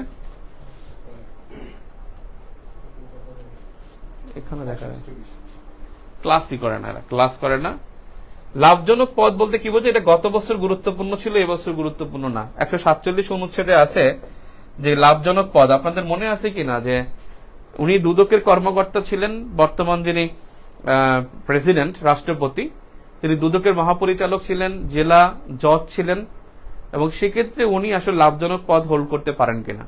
এখানে 147 নং অনুচ্ছেদে বলা আছে রাষ্ট্রপতি, প্রধানমন্ত্রী, সংসদ সদস্য এগুলো লাভজনক পদ নয়। এগুলো লাভজনক পদ নয়। তাহলে নির্বাচন কমিশন যে নির্বাচন কমিশনার হয়েছে সেও কিন্তু পরবর্তীতে কি করতে পারবে, নির্বাচন করতে পারবে, কিন্তু প্রধান নির্বাচন কমিশনার পারবে না, নির্বাচনের কমিশনার গুলো পারবে। এবছর কিন্তু নির্বাচন কমিশনার সহুল হোসেনের কিন্তু মনোনয়ন ফর্ম কিনছিল। অ্যাটর্নি জেনারেল প্রতিষ্ঠান কিভাবে পদ বাড়াতে না? অ্যাটর্নি জেনারেলের পদ এবং প্রতিষ্ঠান দুইটাই, অ্যাটর্নি জেনারেলের কার্যালয়, পদ এবং প্রতিষ্ঠান। দেখবেন আপনি পরিণতি দ্বিতীয় পত্রের বইতে কিন্তু পাবেন ওখানে সাংবিধানিক প্রতিষ্ঠান 4টি স্পষ্ট করে লেখা আছে। পরিণতি দ্বিতীয় পত্রের বই, পরিণতি দ্বিতীয় পত্রের বই কিন্তু এই অধ্যায় পড়তে গেলে টেবিলে রাখা লাগবে, টেবিলে রেখে দেখবেন। এই গাইড টাইড তো পড়েনি, গাইডের চাইতে ওগুলো পড়লে আপনার নিজেরও অথেন্টিসিটি বেশি এবং নিজেরও আস্থা তৈরি হবে। জামানত বলতে কি বোঝায়? জামানত হলে আপনি যে মনোনয়ন ফর্মটা কিনেন না, ওই টাকাটা আপনি যদি 8 ভাগের 1 ভাগ ভোট পান তাহলে আপনার টাকাটা ফেরত দিয়ে দেবে, আর যদি 8 ভাগের 1 ভাগ ভোট না পান তাহলে টাকা আর দিবে না, তখন মানে টাকা গভর্নমেন্ট নিয়ে যাবে। বাংলাদেশের পার্বত্য জেলা স্থানীয় সরকার পরিষদ, এটা আমি আলোচনা করবো, এটা ভেরি ভেরি ইম্পর্টেন্ট। এটা একটু আমার একটু দেখে নিতে হবে, মানে 3টার স্ট্রাকচার ভিন্ন, মাথা ঘুরাবে দেখলে, কিন্তু এটা আমি বুঝাই দেবো সুন্দর করে। আইন এবং অধ্যাদেশের মধ্যে পার্থক্য, অধ্যাদেশ কখন আইনে পরিণত হয়, আইনের এবং অধ্যাদেশের মধ্যে পার্থক্য। আইন হয় কিন্তু 80 নং অনুচ্ছেদের আলোকে, আর অধ্যাদেশ হয় 93 নং অনুচ্ছেদের আলোকে। এই দুইটা অনুচ্ছেদ কিন্তু কিন্তু উল্লেখ করতে হবে, না করলে কিন্তু হবে না। অধ্যাদেশ কখন আইনে পরিণত হয়, এখানে একটা বাক্য মনে রাখবেন, অধ্যাদেশ আইনে পরিণত হবে তখন যখন অধ্যাদেশ জারি করার পর সংসদ অধিবেশন হবে, প্রথম সংসদ অধিবেশন। এই প্রথম অধিবেশনের 30 কার্য দিবসের মধ্যে, প্রথম অধিবেশন শুরু হয়েছে তার মধ্যে 30 কার্য দিবসের মধ্যে ওই অধ্যাদেশটা আইনে পরিণত করতে হবে, এবং সংসদ যদি ওই অধ্যাদেশটি গ্রহণ না করে তাহলে আইনে পরিণত হবে না। সংসদ যদি সংখ্যাগরিষ্ঠ ভোটে, এখানে কিন্তু আবার 2/3 ভোট লাগবে না, সংখ্যাগরিষ্ঠ ভোট, হ্যাঁ না 51% ভোট হলে হবে। সংখ্যাগরিষ্ঠ ভোটে যদি অধ্যাদেশটিকে গ্রহণ করে সংসদ, তাহলে এটি আইনে পরিণত হবে। অর্থাৎ অধ্যাদেশ জারির 30 দিন, অধ্যাদেশ জারির পরে প্রথম অধিবেশনের, সংসদ অধিবেশনের 30 কার্য দিবসের মধ্যে অধ্যাদেশটিকে সংসদ কর্তৃক গৃহীত হতে হবে, তাহলে এটি আইনে পরিণত হবে। একজন বলছে খুব ফাস্ট মুভ করতে পারছে। আমি কি ফার্স্ট বলতেছি? ফার্স্ট বললে আপনি ই করবেন, এখন তো শুনবেন, আবার একবার আবার রেকর্ড করে আবার একটা দেখবেন, অথবা আপনি আরেকবার ক্লাসটা করবেন। ক্লাসের বিকল্প নাই ভাই, ঠিক আছে? 1000 পৃষ্ঠা পড়ার চাইতে ক্লাস ইম্পর্টেন্ট, মনে রাখার জন্য এবং লেখার জন্য। পরিণতি কোন স্তরে বলতে? মোজাম্মেল হক, পরিণতি মোজাম্মেল হক। একটু পানি খাওয়া লাগে, পানি আছে এখানে, এটা খুলে দাও তো।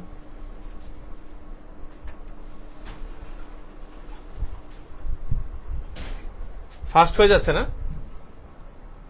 শুনেন, মনোযোগ দিয়ে শুনেন, তাহলে সুন্দর লিখতে পারবেন। বাংলাদেশের সংবিধানের 70 ধারা আপনি কি সংস্কার প্রস্তাব করবেন? অবশ্যই হ্যাঁ। সংস্কার প্রস্তাব করবেন কিনা বলছে কিনা, আপনি এটা যেটা লেখেন, যদি এরকম বলে করবেন কিনা, আপনি হ্যাঁ এবং না দুইটা যুক্তি দিবেন, হ্যাঁ এবং না তার যুক্তি দিবেন। একটা জিনিস মনে রাখবেন, বাংলাদেশ ইন্টারন্যাশনাল, বিশেষ করে ইন্টারন্যাশনাল বেশি হয়, আপনি যদি একটা পৃথিবীর সবাই এক পক্ষ, আপনি বিপক্ষে একা, আপনি যদি লজিক দিতে পারেন আপনি নাম্বার বেশি পাবেন। আমাদের ইমতিয়াজ স্যার ছিল, প্রফেসর ডক্টর ইমতিয়াজ স্যার, আমার শ্রদ্ধেয় স্যার, আমার ডিপার্টমেন্টের স্যার, চেনেন আপনারা। উনি কি করতেন, একটা গুরুত্বপূর্ণ ইস্যু যদি কেউ অপোজ করত, তাহলে তিনি কি করতেন, তিনি যুক্তি দিলে তাকে কিন্তু তিনি মার্কস বেশি দিতেন। বাংলাদেশের অকৃত্রিম বন্ধু ভারত ধরেন, এবার সবাই বলবে যে না ভারত বন্ধু না, ম্যাক্সিমাম ভারত বন্ধু না বলবে, সেক্ষেত্রে যে বন্ধু বলবে সে যুক্তি দিতে পারে, সে নাম্বার বেশি পাবে। পাকিস্তান বাংলাদেশের জাত শত্রু, এটা যে বলবে যে না শত্রু না বন্ধু, পক্ষে যে লিখতে পারবে সে কিন্তু এখানে নাম্বার বেশি পাবে। এখন সবাই সংস্কার প্রস্তাবের পক্ষে লিখবে যে হ্যাঁ প্রস্তাব, আপনি না লিখবেন, না লিখে আপনি ইমরান খান আর হলো ইয়ার উদাহরণ দিবেন, মনমোহন সিং এর উদাহরণ দিবেন 2013 সালের এবং 2022 সালের, তাহলেই দেখবেন আপনি নাম্বার বেশি পাবেন।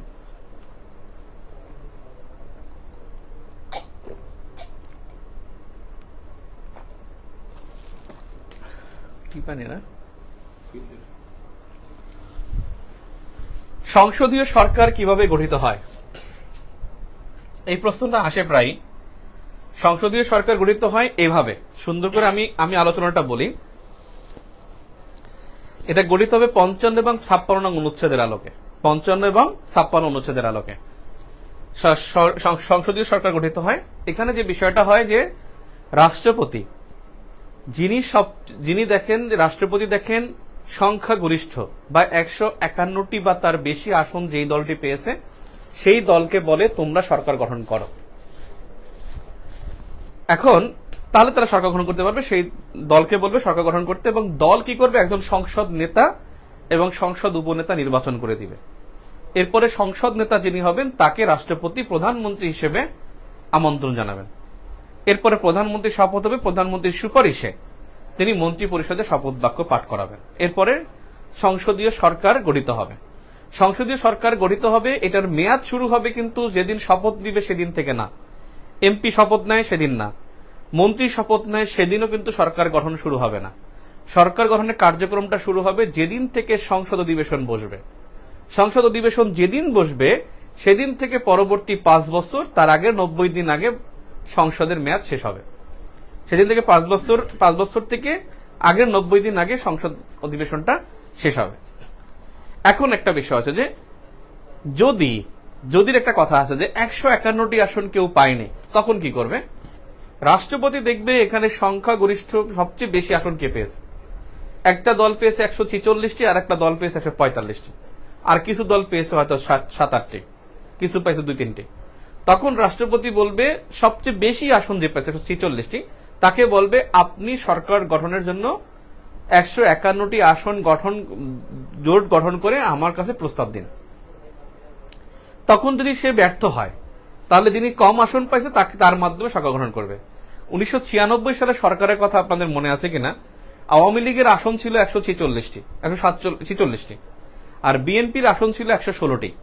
আওয়ামী লীগ 30টি আসন বেশি পেয়েছিল। রেস্ট অব দ্য আসন জাতীয় পার্টি, জামাত এবং জাতীয় পার্টির আরো কয়েকটি সমমনা দল পেয়েছিল। এখন কি করবে সরকার? আওয়ামী লীগকে বসে আপনারা সরকার গঠন করার প্রস্তুতি গ্রহণ করুন। আওয়ামী লীগ তালমাতাল হয়ে যায়, সে কেমনি 151 বানাবে। শেষ পর্যন্ত জাতীয় পার্টি অর্থাৎ আনোয়ার হোসেন মঞ্জু এবং এই জাতীয় পার্টি এবং আরো কয়েকটি দল এরা সমর্থন করে কাকে? আওয়ামী লীগকে। আর জামাত ইসলাম তারা মৌখিকভাবে বলেছিল যে বিএনপির সাথে যোগ দেবে, কিন্তু বিএনপি 151 করতে পারবে না, এটা জেনে আর তারা জয়েন করেনি। শেষ পর্যন্ত ওখানে কি আওয়ামী লীগ সরকার গঠন করতে পারে জাতীয় পার্টির সমর্থনে। তো এই রকমের হয় এবং স্বতন্ত্র প্রার্থীদের নিয়ে মোট 151টা করে ফেলে।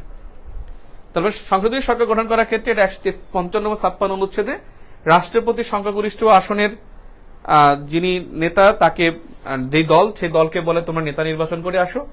এরপর তারা নেতা নির্বাচন করে রাষ্ট্রপতির হাতে, রাষ্ট্রপতি প্রধানমন্ত্রী হিসেবে শপথ পড়ায় এবং প্রধানমন্ত্রীর পরামর্শে তিনি মন্ত্রী পরিষদের অন্যান্য সদস্যদের নিয়ে তার শপথ পড়ায় এবং সরকার গঠন করে দেয়।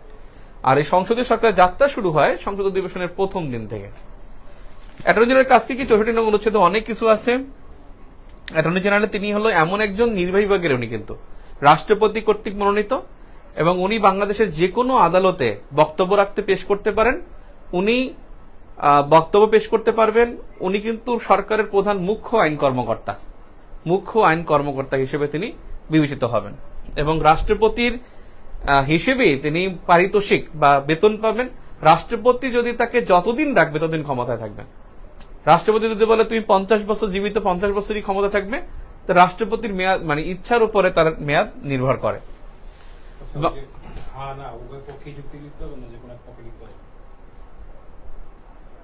মানে হা না 70 অনুচ্ছেদের কথা বলছে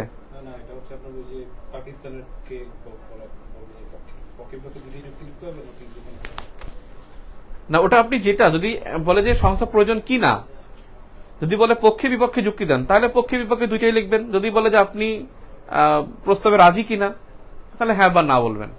এবং আমি বললাম যে কোনো প্রশ্ন আপনি দেখবেন স্রোতের বিপক্ষে যদি গা বসাতে পারেন এবং স্রোতের বিপক্ষে যদি যুক্তি দিতে পারেন আপনি নাম্বার বেশি পাবেন, নিঃসন্দেহে নাম্বার আপনি 80% নাম্বার পাবেন যে কোনো প্রশ্নেই। আমরা দেখছি যে ডিপার্টমেন্টও দেখছি এবং আপনারা তো ইউনিভার্সিটিতে পড়ে আসছেন, আপনারাও জানেন যে এখানে কিন্তু সাবজেক্টিভ বিষয়, বাংলাদেশ ইন্টারন্যাশনাল পুরো সাবজেক্টিভ। এই বিষয়গুলো হলো যে আপনাকে যুক্তি উপস্থাপন করতে হবে এবং যুক্তিগুলো লজিক্যাল হইতে হবে। বাংলাদেশের উচ্চতর গঠন সম্পর্কে লিখুন 94 এবং 95 অনুচ্ছেদের আলোকে যে রাষ্ট্রপতি যতজন চায় ততজন বিচারক নিয়ে গঠিত হয়। আর রাষ্ট্রপতি কিন্তু বিচারকদের নিয়োগ দেয় কিন্তু প্রধান বিচারপতির পরামর্শে। প্রধানমন্ত্রীর পরামর্শ ব্যতীত রাষ্ট্রপতি দুটি কাজ করেন, একটা হলো প্রধানমন্ত্রী নিয়োগ আর প্রধান বিচারপতি নিয়োগ। কিন্তু সব কাজই প্রধানমন্ত্রীর পরামর্শ নিয়ে করেন, শুধু বিচারকদের নিয়োগের ক্ষেত্রে তিনি প্রধান বিচারপতির পরামর্শ গ্রহণ করেন। বর্তমানে বিচারক অপসারণ পদ্ধতি কি মনে আছে কিনা একেবারে শুরুর দিকে বলেছিলাম, ওখানে পজ দিয়ে আরেকবার শুনে তারপর ঠিক করবেন। 72 সংবিধানে বলছে সংসদ, পঞ্চম চতুর্থ সংশোধনী বলছে রাষ্ট্রপতি, পঞ্চম সংশোধনী 1979 বলছে সুপ্রিম জুডিশিয়াল কাউন্সিল, 2014 সালে 16তম সংশোধনী বলছে যে আবার সংসদ। এরপর হাইকোর্ট এবং অ্যাপিলেট ডিভিশন এটাকে বাতিল ঘোষণা করে, বর্তমানে রিভিউতে আছে। তাই রাষ্ট্রপতি নির্দেশনা অনুসরণ করে বিচারক অপসারণ পদ্ধতি অনুসরণ করা হবে যতদিন রিভিউ ফাইনাল ডিসিশন না আসে। 1975 সালের ইন্ডেমনিটি, এটা এখন পর্যন্ত পরীক্ষা আসে নাই, এটা আমি দিয়ে রাখছি যে যেহেতু সরকার ব্যবস্থা এটা আসলে পড়া উচিত। 1975 সালের ইন্ডেমনিটি মানে হলো কালা কানুন বা দায়মুক্তি অধ্যাদেশ, এটাকে কালা কানুন বলে আর কি ইতিহাসের ভাষায়, কিন্তু এটা আসলে দায়মুক্তি অধ্যাদেশ।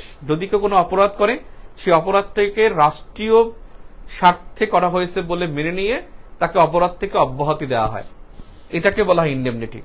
ইন্ডেমনিটি বাংলাদেশে 3বার হয়েছে, তার মধ্যে প্রথম হয়েছে 75 সালের 26 সেপ্টেম্বর, এবং সেই ইন্ডেমনিটি বলা হয়েছে যে Sheikh Mujib was not killed, he was assassinated.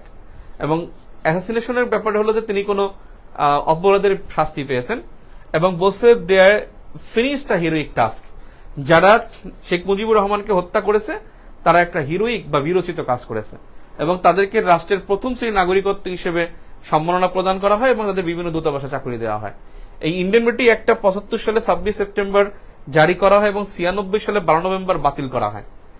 এবং এই কারণেই বঙ্গবন্ধুর হত্যার বিচার কিন্তু 96 সালে শুরু হয়, এর আগে হত্যার বিচার শুরু হয়নি।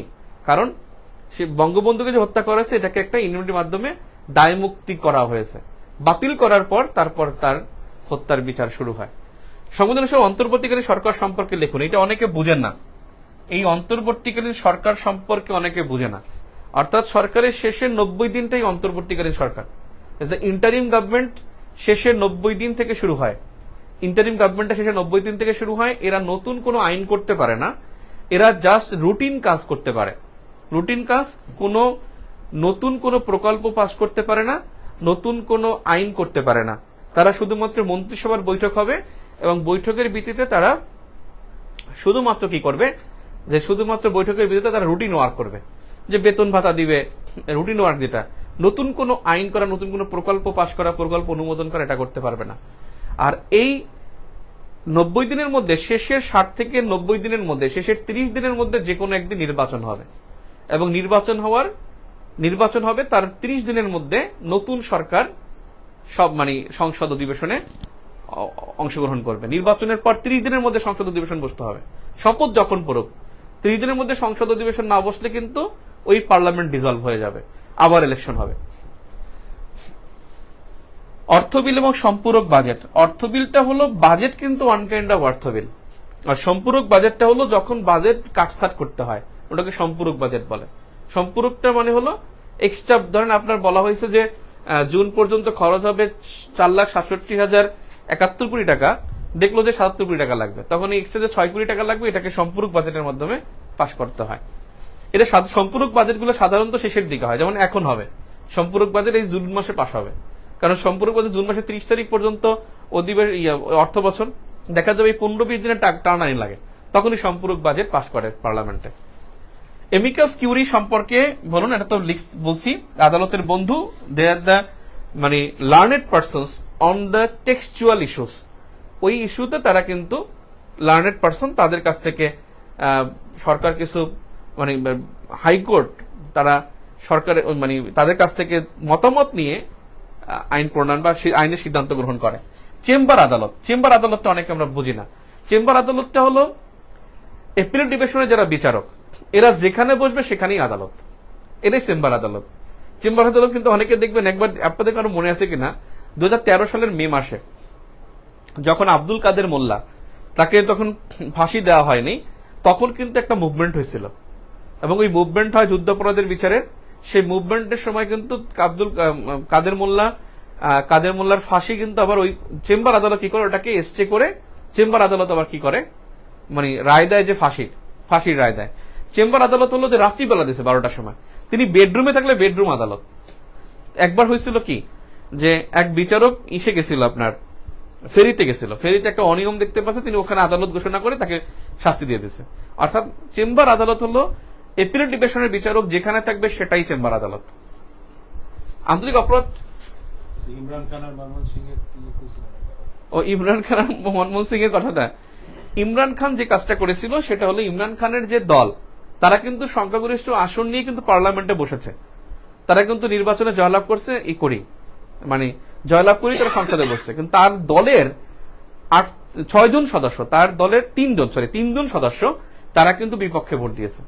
3জন সদস্য বিপক্ষে ভোট দেওয়ার কারণে অনাস্থা প্রস্তাব ইমরান খান হেরে গেছে। মানে 176 ভোট লাগতো 73 ভোট পাইছে খুব সম্ভবত, যতটুকু মনে পড়ে আমার 76 ভোট লাগতো 73 ভোট পাইছে, বা 66 ভোট 166 ভোট লাগতো 163 ভোট পাইছে, 3 ভোটে হারে গেছে।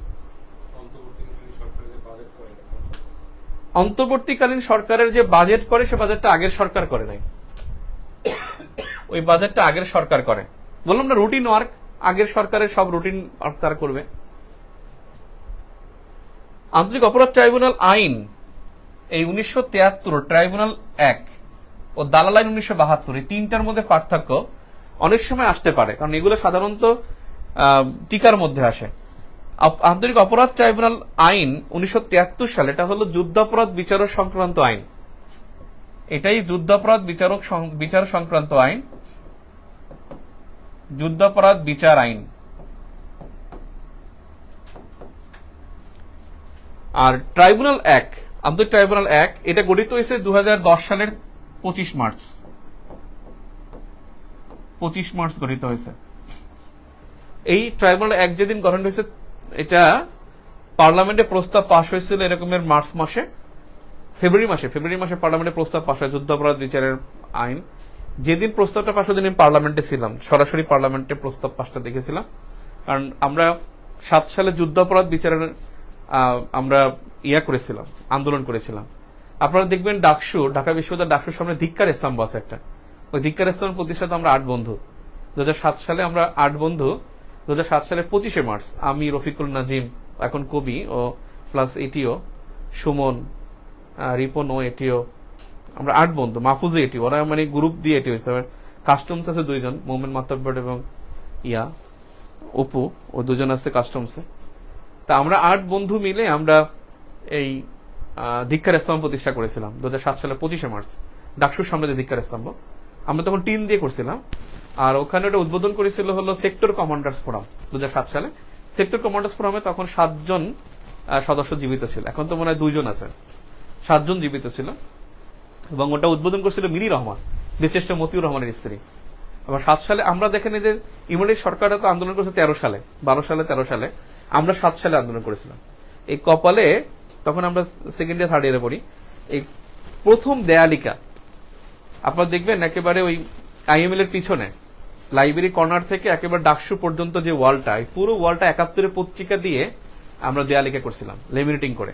1971 সালে পত্রিকা ঢাকা বিশ্ববিদ্যালয়ে পাওয়া যায়, এখন একটু টাফ হয়ে গেছে, মানে আইডি কার্ড জমা দিয়ে তারপরে নিতে হয় আবেদন করে। আর আমরা তো ওগুলো পড়তাম, প্লাস আমরা করতাম কি 71 পত্রিকা পুরোটা দেয়ালিকা করে, মানে প্রিন্ট আউট করে, যেগুলো আমাজন, মতিউর রহমান নিজামী যারা 71 সালে রাজাকার করছে, দৈনিক পাকিস্তান পত্রিকা এবং দৈনিক সংগ্রাম পত্রিকার পুরো এভিডেন্স গুলো, ছবি সহ ওই নিউজগুলো তো তাদের পক্ষে ছিল, যারা রাজাকার ছিল তাদের পক্ষে ছিল, তারা তো বুঝতে পারে না যে পট পরিবর্তন হবে। ওই পত্রিকার প্রেক্ষাপটে আমরা দেয়ালিকা করি, এবং ওটা উদ্বোধন করেছিল আহমদ শাহ আরিফিন সিদ্দিকী। আরিফিন সিদ্দিকী স্যার তখন ভিসি ছিলেন না, ভিসি ছিলেন তখন প্রফেসর ফায়েজ, এস.এম. ফায়েজ ছিলেন। তো আমরা আরিফিন সিদ্দিকী আছি কারণ এস.এম. ফায়েজ তিনি বিএনপি ঘরানা ছিলেন, আর আরিফিন সিদ্দিকী স্যার তিনি আওয়ামী ঘরানা ছিলেন, এবং তিনি যুদ্ধাপরাধ ইস্যুতে তিনি খুব সোচ্চার ছিলেন। তখন আমরা ওই দেয়ালিকা করি, এবং আমাদের নিউজ হয়েছিল ওই সময়। তো আমরা ওই আন্দোলন করি এবং আমাদেরকে পার্লামেন্টে ডাকে, এবং ওই দিনকে প্রস্তাবটা পাশ হয়। আমি তখন পার্লামেন্টে ছিলাম, এবং প্রস্তাব পাশ হয় 23 মার্চ। প্রস্তাব পাশ হওয়ার পর 23 মার্চ 2010 সালে Bangladesh ICC, international criminal court এর সদস্য পদ লাভ করে এবং রোম বিধিতে স্বাক্ষর করে। আন্তর্জাতিক অপরাধ সংক্রান্ত এটা বাংলাদেশি আইন, কিন্তু অপরাধ ট্রাইব্যুনাল আইন, এটা বাংলাদেশের আইন।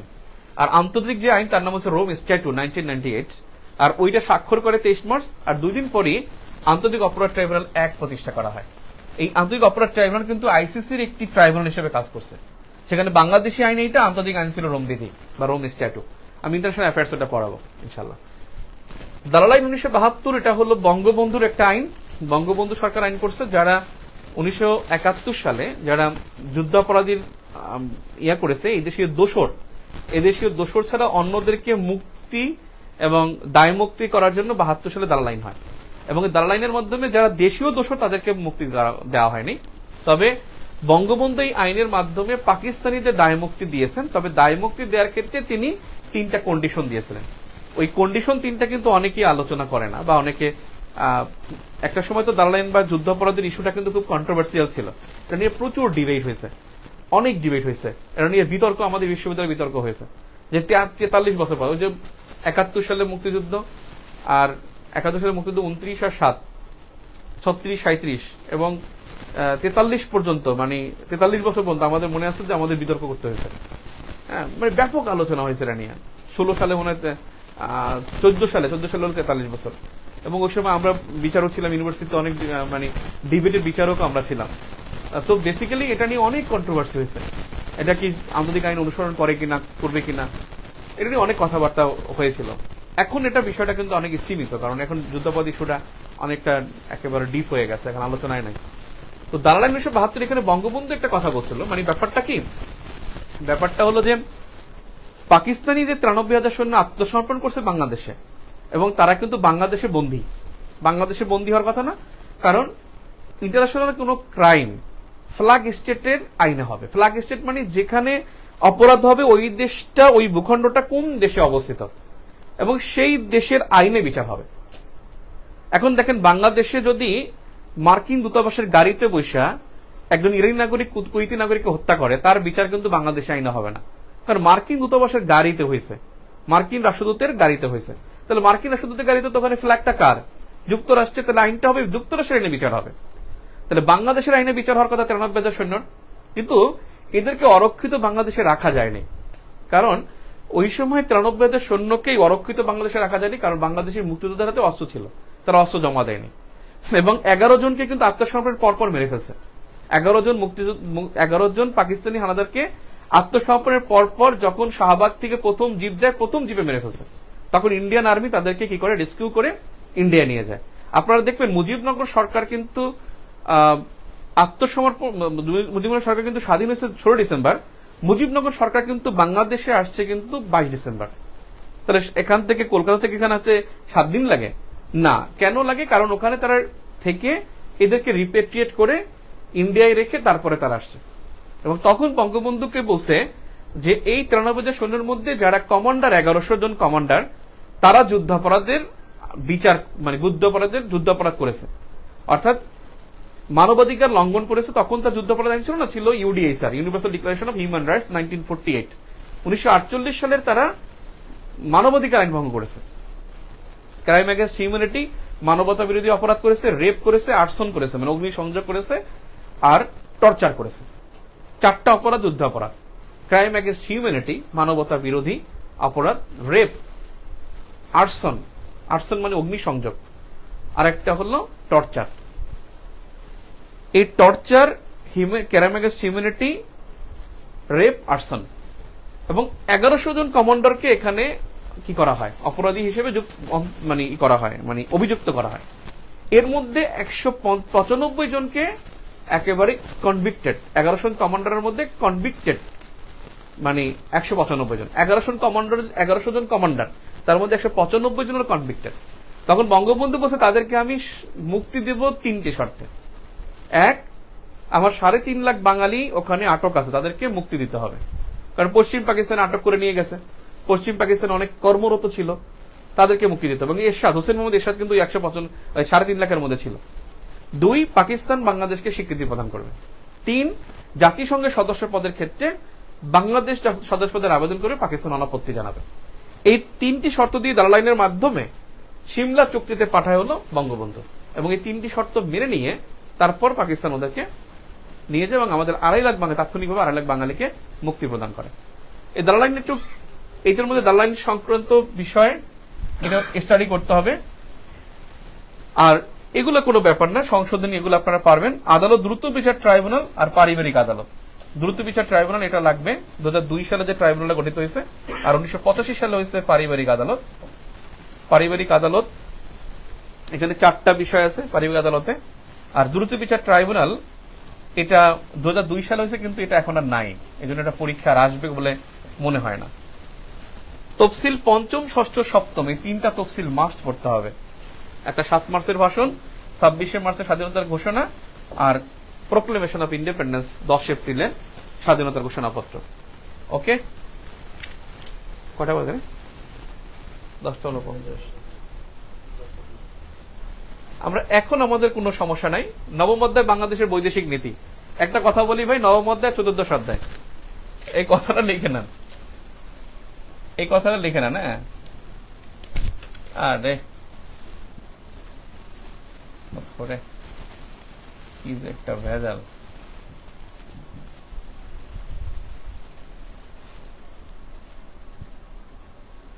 ও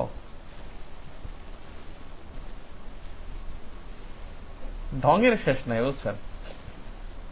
অনেকে বলে ভাই, অনেকে মেসেজ দিচ্ছে আমাকে জানেন যে ডিজিটাল বোর্ডে ক্লাস না নিলে ভাই ভর্তি হবো না। Thank you. ঠিক আছে, ডিজিটাল বোর্ড একটা প্যারা হয়, নিজের মতো করে লেখবো সুন্দর করে, মানে একটা ক্লাস ক্লাস ভাব থাকবে। আমার কমেন্ট আছে, কোনো কোশ্চেন আছে? অনাস্থা ভোট কিসের? নাই নাই নাই নাই নাই ও বাংলাদেশে অনাস্থা ভোট, ও অনাস্থা ভোট কিন্তু ওরকমের না ভাই।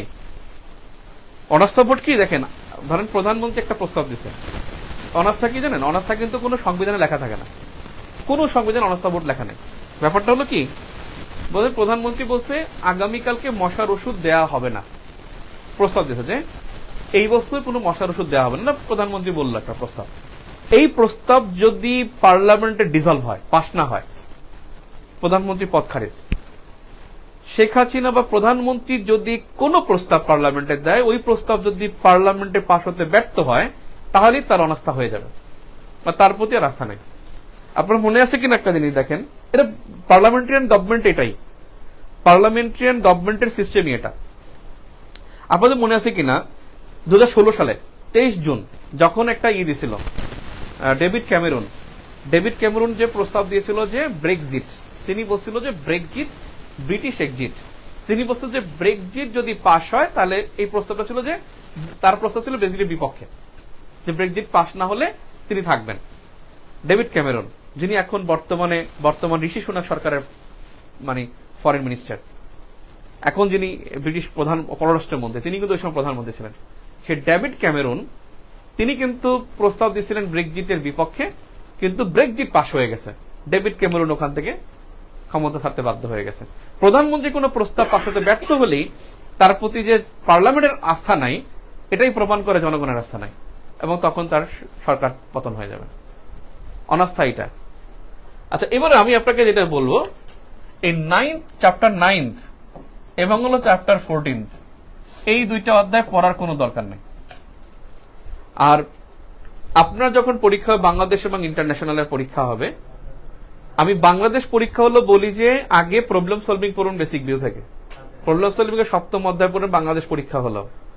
আর ইন্টারন্যাশনাল তো আগে ইন্টারন্যাশনাল পড়ছেনি, বাংলাদেশ পরীক্ষার আগেও বলি শুরুর তো দুটো পড়ে ফেলেন। অর্থাৎ ইন্টারন্যাশনাল অ্যাফেয়ার্স থেকে যদি কেউ প্রবলেম সলভিং অংশটা পড়ে এবং যদি 7ম অধ্যায় পড়ে, তার আর কোনো দরকার নাই এই দুইটা অধ্যায় পড়ার, কোনো দরকার নেই। আর ইন্টারন্যাশনাল থেকে আপনি 9ম অধ্যায় আনসার করতে পারবেন। আপনি দেখেন যে যা প্রশ্ন আসছে সব ইন্টারন্যাশনাল অ্যাফেয়ার্স এর কোশ্চেন। পররাষ্ট্রনীতি বলতে কি বলছেন? বাংলাদেশ পররাষ্ট্রনীতির মূলনীতি, উদ্দেশ্য, দুর্বলতা, সীমাবদ্ধতা আলোচনা করুন। Foreign policy the vision of state, মূলনীতি প্রিন্সিপালস কি? Security, cooperation, development. মূলনীতি প্রিন্সিপালস হলো 4টা। সরকারের সাথে বন্ধুত্ব, কারোর সাথে শত্রুতা নয়, অন্যের অভ্যন্তরীণ বিষয়ে হস্তক্ষেপ করব না, মানে 25 অনুচ্ছেদ ডিরেক্ট, 25 অনুচ্ছেদ তার বঙ্গবন্ধুর বক্তব্য, অনুচ্ছেদ 25। আর বঙ্গবন্ধু যে ফ্রেন্ডস টু অল, মেলিস টুয়ার্ডস নান, সকলের সাথে বন্ধুত্ব, কারোর সাথে শত্রুতা নয়। এই বাক্যটার 25 নং অনুচ্ছেদ। উদ্দেশ্য হলো তিনটা, আমাদের পররাষ্ট্রনীতির উদ্দেশ্য তিনটা: security, cooperation, development. Security, cooperation, development, নিরাপত্তা, সহযোগিতা, উন্নয়ন। দুর্বলতা কি কি? আমাদের পররাষ্ট্রনীতির দুর্বলতা হলো, দুর্বলতা যেটা সেটা হলো যে দুইটা কনটেক্সট। একটা হলো যে আমাদের পররাষ্ট্রনীতির বর্তমান সংকটগুলো কি কি, যেমন হলো Rohingya crisis, climate diplomacy, economic diplomacy, trade diplomacy, এগুলো হলো, এবং জিও স্ট্র্যাটেজিক্যাল কনফ্লিক্ট, জিও ভূকৌশলগত যে কনফ্লিক্ট, এটা হলো আমাদের দুর্বলতা বা সীমাবদ্ধতা। এখন বিষয় হলো যে এটা আপনার সপ্তম অধ্যায় পড়লেই enough. Bangladesh international affairs, Russia Ukraine যুদ্ধে বাংলাদেশ অর্থনীতি কি প্রভাব ফেলছে দেখেন, এটাও কিন্তু ইন্টারন্যাশনাল প্রশ্ন। বাংলাদেশের রোহিঙ্গা জনগোষ্ঠীর জন্য সরকারের রোহিঙ্গা কেমন সরকার যদি গৃহীত পদক্ষেপ সময়, এটা ইন্টারন্যাশনাল অ্যাফেয়ার্সের কোশ্চেন। মূল ভিত্তি কি? ইন্টারন্যাশনাল জাতীয় শান্তিরক্ষা বিষয়ে বাংলাদেশ সেনাবাহিনীর ভূমিকা, অবস্থানত রোহিঙ্গাদের মিয়ানমারে ফেরত পাঠানো, অর্থনৈতিক কূটনীতি, রোহিঙ্গা কারা, সাম্প্রতিককালে ব্যাপক রোহিঙ্গা অনুপ্রবেশ, এই সবগুলো দেখেন রোহিঙ্গাময় বিসিএস। পররাষ্ট্রনীতি প্রণয়নের নিয়ামক সমূহ আলোচনা করুন। তারপরে হলো বর্তমান ভূরাজনৈতিক প্রেক্ষাপট, দক্ষিণ এশিয়া বাংলাদেশের ভৌগোলিক অবস্থান, একেবারে দেখেন সব হলো কি ইন্টারন্যাশনাল অ্যাফেয়ার্স। এখানে আমি কোনো কিছু পড়ার মতো দেখি না, সবই হলো ওই দুইটা অধ্যায় পড়লে এনাফ। ওই দেখেন আমি সাজেশন দিয়েছি বেসিক বই থেকে, প্রবলেম সলভিং এমপিরিক্যালের সপ্তম অধ্যায়, ব্রিক্সে বাংলাদেশের লাভ ক্ষতি, এগুলো নিয়ে পড়তে হবে। এবার আসি বাংলাদেশের রাজনৈতিক দল, এটা ভালো, এবছর এটা থেকে প্রশ্ন হতে পারে কারণ নির্বাচন হয়েছে। গণতন্ত্রে রাজনৈতিক দলের ভূমিকা, গত কয়েকটা বিসিএস এর মধ্যে দেখেন 45, 44, 43, চারটা বিসিএস আসে নাই। 44, 43 এই তিনটা বিসিএস এ কিন্তু পরীক্ষা আসে না। কিন্তু এবার একটু গুরুত্বপূর্ণ, বঙ্গবন্ধু ক্যারিসমেটিক লিডার নেতৃত্ব সম্পর্কে আলোচনা করুন। বঙ্গবন্ধু শেখ মুজিবুর রহমানের ক্যারিসমেটিক নেতৃত্ব সম্পর্কে আলোচনা করুন। আর রাজনৈতিক দলসমূহের মধ্যে জোট গঠন কোন ভূমিকা, এটা কোন ধরনের দল ব্যবস্থা রয়েছে। তবে এখানে যেটা দরকার,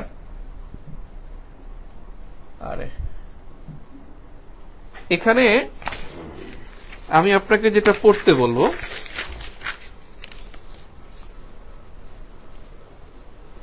আমাদের এখান থেকে তিনটা বিষয় গুরুত্বপূর্ণ।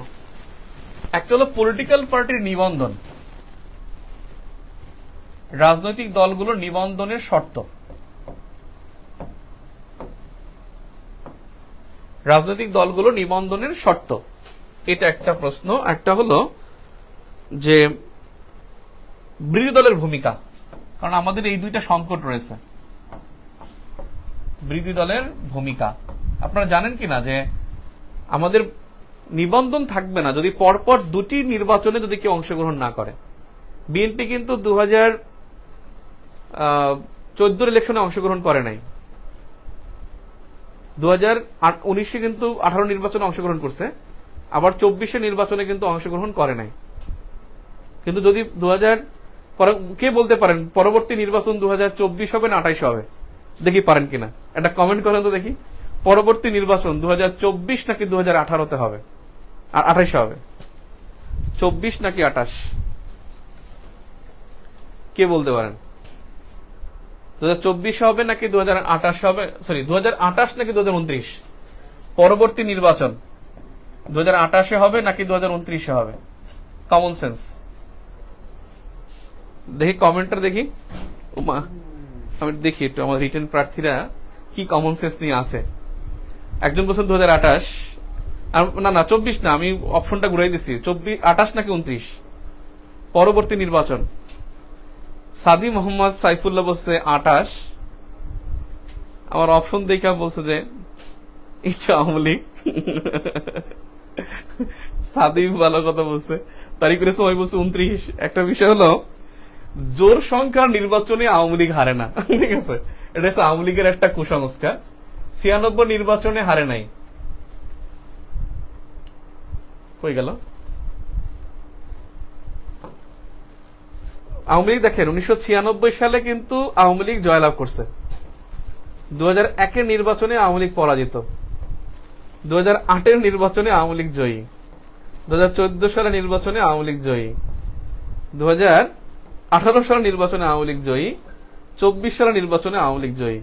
আওয়ামী লীগ কিন্তু ইচ্ছা করলে কিন্তু এবার 18-র পরে 23 ডিসেম্বরে কিন্তু ভোট নিতে পারতো।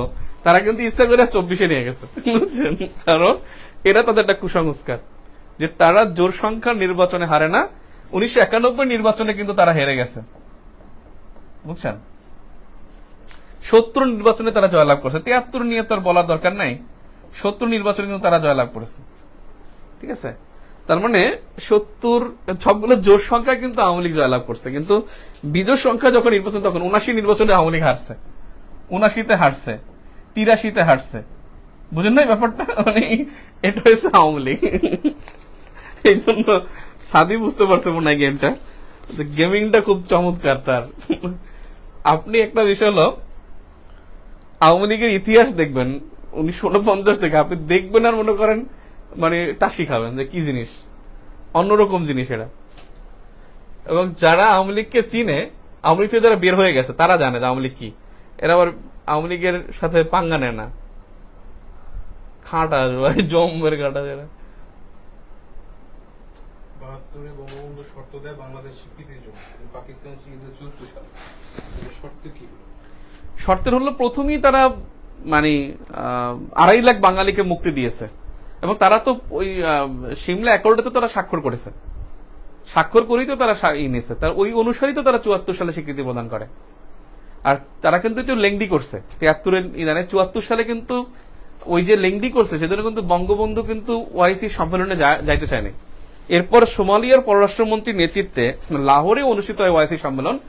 ওআইসির মহাসচিব সোমালিয়ার পররাষ্ট্রমন্ত্রীর নেতৃত্বে 11টি দেশের পররাষ্ট্রমন্ত্রীকে বঙ্গবন্ধুকে পাঠাইছে, তাকে স্পেশাল বিমানে নিয়ে যাবে। কারণ বঙ্গবন্ধু তো বলছে যে আমি পাকিস্তান যদি আমাকে স্বীকৃতি না দেয় তাহলে আমি ওখানে যাবো না, আমাকে স্বীকৃতি দিতে হবে, না তো আমি যাবো কেমন, আমার পাসপোর্ট দিবে না, তো স্বীকৃতি না পেলে আমি ভিসা পাবো না। তো পরবর্তীতে ওআইসি বিমানে তিনি ওখানে গেছেন, এবং সেখান থেকে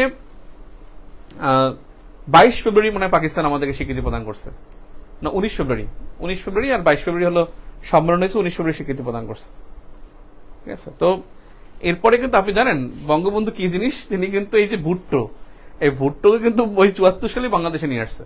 আপনি দেখেন না যে স্মৃতিসৌধ, সাভারে যে স্মৃতিসৌধ সম্মিলিত প্রয়াস, ওটা উদ্বোধন করছে কিন্তু জেডে মোহাম্মদ আলী, সরি জেনারেল ভুট্টো কিন্তু এটা উদ্বোধন করেছে। তো যা হোক, এখানে যাই আছে দেখেন, এখানে কিন্তু খুব বেশি ইয়া নাই। আমি দুইটা বিষয় কথা বলছি গুরুত্বপূর্ণ, একটা বলছিলাম এখানে নিবন্ধন নিয়ে, আর একটা বলছি যে বিরোধী দলের ভূমিকা আর নিবন্ধন নিয়ে। এই দুইটা প্রশ্ন কিন্তু এখানে বেশি গুরুত্বপূর্ণ রাজনৈতিক দলের মধ্যে। এই দুইটা প্রশ্ন আমাদের স্কিপ করা যাবে না, বাকি যেগুলো আছে আমরা ইতিহাস থেকে যা পড়ছি সেখান থেকে উত্তর করতে পারবো। বাংলাদেশের নির্বাচন আপনি দেখেন এখানে 45-44 কিন্তু প্রশ্ন আসে নাই, এখানেও খুব বেশি মানে ইয়া না, যেহেতু নির্বাচন হয়েছে এবছর তাই এটা গুরুত্বপূর্ণ। অর্থাৎ 46তম যেটা ভেরি ভেরি ইম্পর্টেন্ট, বিশেষ করে দ্বাদশ সংসদ নির্বাচন। আপনি দেখেন এবছর কিন্তু দ্বাদশ সংসদ নির্বাচনে ভোটের হার থেকে প্রশ্ন হয়েছে, কত পার্সেন্ট ভোট পাইছে সেটা কিন্তু প্রশ্ন আসছে। কিন্তু এই দ্বাদশ সংসদ থেকে, এটা নির্বাচন থেকে, এবং দ্বাদশ সংসদ গঠন হয়েছে, সেই গঠন এবং এখানে দ্বাদশ সংসদটাই সবচেয়ে বেশি ইম্পর্টেন্ট আর কি। এরপরে এই যে জনপ্রতিনিধিত্ব জনপ্রতিনিধিত্ব আইন না, আদেশ, অর্ডার, এই জনপ্রতিনিধিত্ব অধ্যাদেশ, এটা করতে হবে। আর হলো নির্বাচন কমিশনের গঠন, এগুলো তো পড়তে হয়। সংবিধানে বর্ণিত নির্বাচন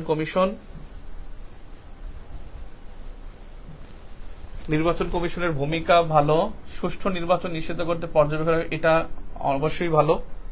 নির্বাচন কমিশন, এটা সেম কোশ্চেন, দুর্নীতি করে নির্বাচন ব্যয় হ্রাসকরণ একটি মহৌষধ, মোটামুটি ব্যয় হ্রাস হয়নি। নির্বাচনের ক্ষেত্রে পর্যবেক্ষকের ভূমিকা, এই প্রশ্ন সেম।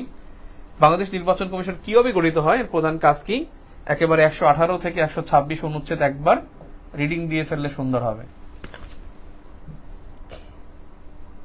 রিপ্রেজেন্টেটিভ পিপল অর্ডার, এটাই কিন্তু গণপ্রতিনিধিত্ব অধ্যাদেশ, এটা সংশোধন হলো 2023 সালের,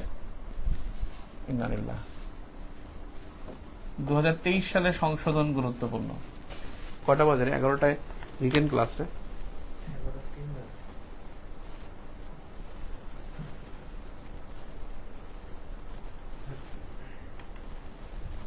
এটা আমি কারেকশন করে দিচ্ছি যে কি কি ইম্পর্টেন্ট। তথ্য প্রযুক্তি গণমাধ্যম, এখান থেকে মাস্ট কোশ্চেন আসবে ইনশাল্লাহ। এই অধ্যায়টা ভেরি ভেরি ইম্পর্টেন্ট, বিশেষ করে স্মার্ট বাংলাদেশ এবছর আসছে। এবার স্মার্ট বাংলাদেশ থেকে আবারও আসবে ইনশাল্লাহ, আবারও এখান থেকে আসবে। বুদ্ধিবৃত্তির সম্পদ বলতে কি বুঝি, অর্থাৎ এখানে AI, smart Bangladesh, open AI না শুধু এআই, ফ্রিল্যান্সিং, A2I কিন্তু চেঞ্জ হয়ে গেছে, এটা হলো agency to innovate. A2I digital Bangladesh তো এখন গুরুত্বপূর্ণ না, তথ্য যোগাযোগ প্রযুক্তির দরকার নাই, মানে এটার আসবে, স্মার্ট ভার্সনটা আসবে, মানে আপডেট ভার্সনটা আসবে। আইসিটি বলতে কি বোঝায়, ভালো প্রশ্নটা। আইসিটি ক্ষেত্রে বাংলাদেশ অগ্রগতি বিশ্লেষণ করি, যেটা বাংলাদেশ টাস্ক ফোর্স, এটা এখন smart Bangladesh task force, smart Bangladesh task force আর স্মার্ট বাংলাদেশ দিবস। এইটা সেট করতে হবে কোনটা, এটা না এটা ওকে, আগের ক্লাসটা দিয়ে দিও। নিকট ভবিষ্যতে এসে আইসিডি ক্ষেত্রে অধিকতর সম্ভাবনা কতটুকু, এটা ভালো প্রশ্ন, ভেরি ভেরি ইম্পর্টেন্ট। অতিরিক্ত যেটা বলছি বাংলাদেশ ডিজিটাল ইকোনমি, হ্যাঁ এটা ভালো। আর্থসামাজিক উন্নয়নে সরকার কোন কোন ডিজিটালাইজেশন প্রক্রিয়া জনগণের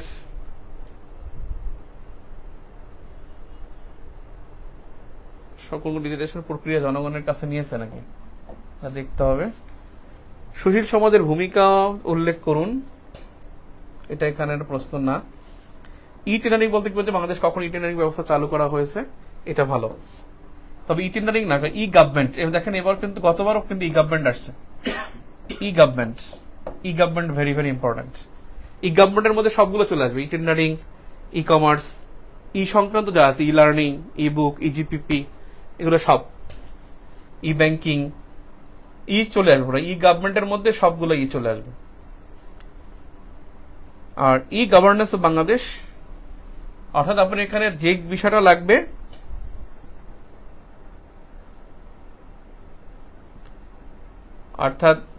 লাগবে, দেখেন বঙ্গবন্ধু টু স্যাটেলাইট বিস্তারিত উল্লেখ করতে হবে।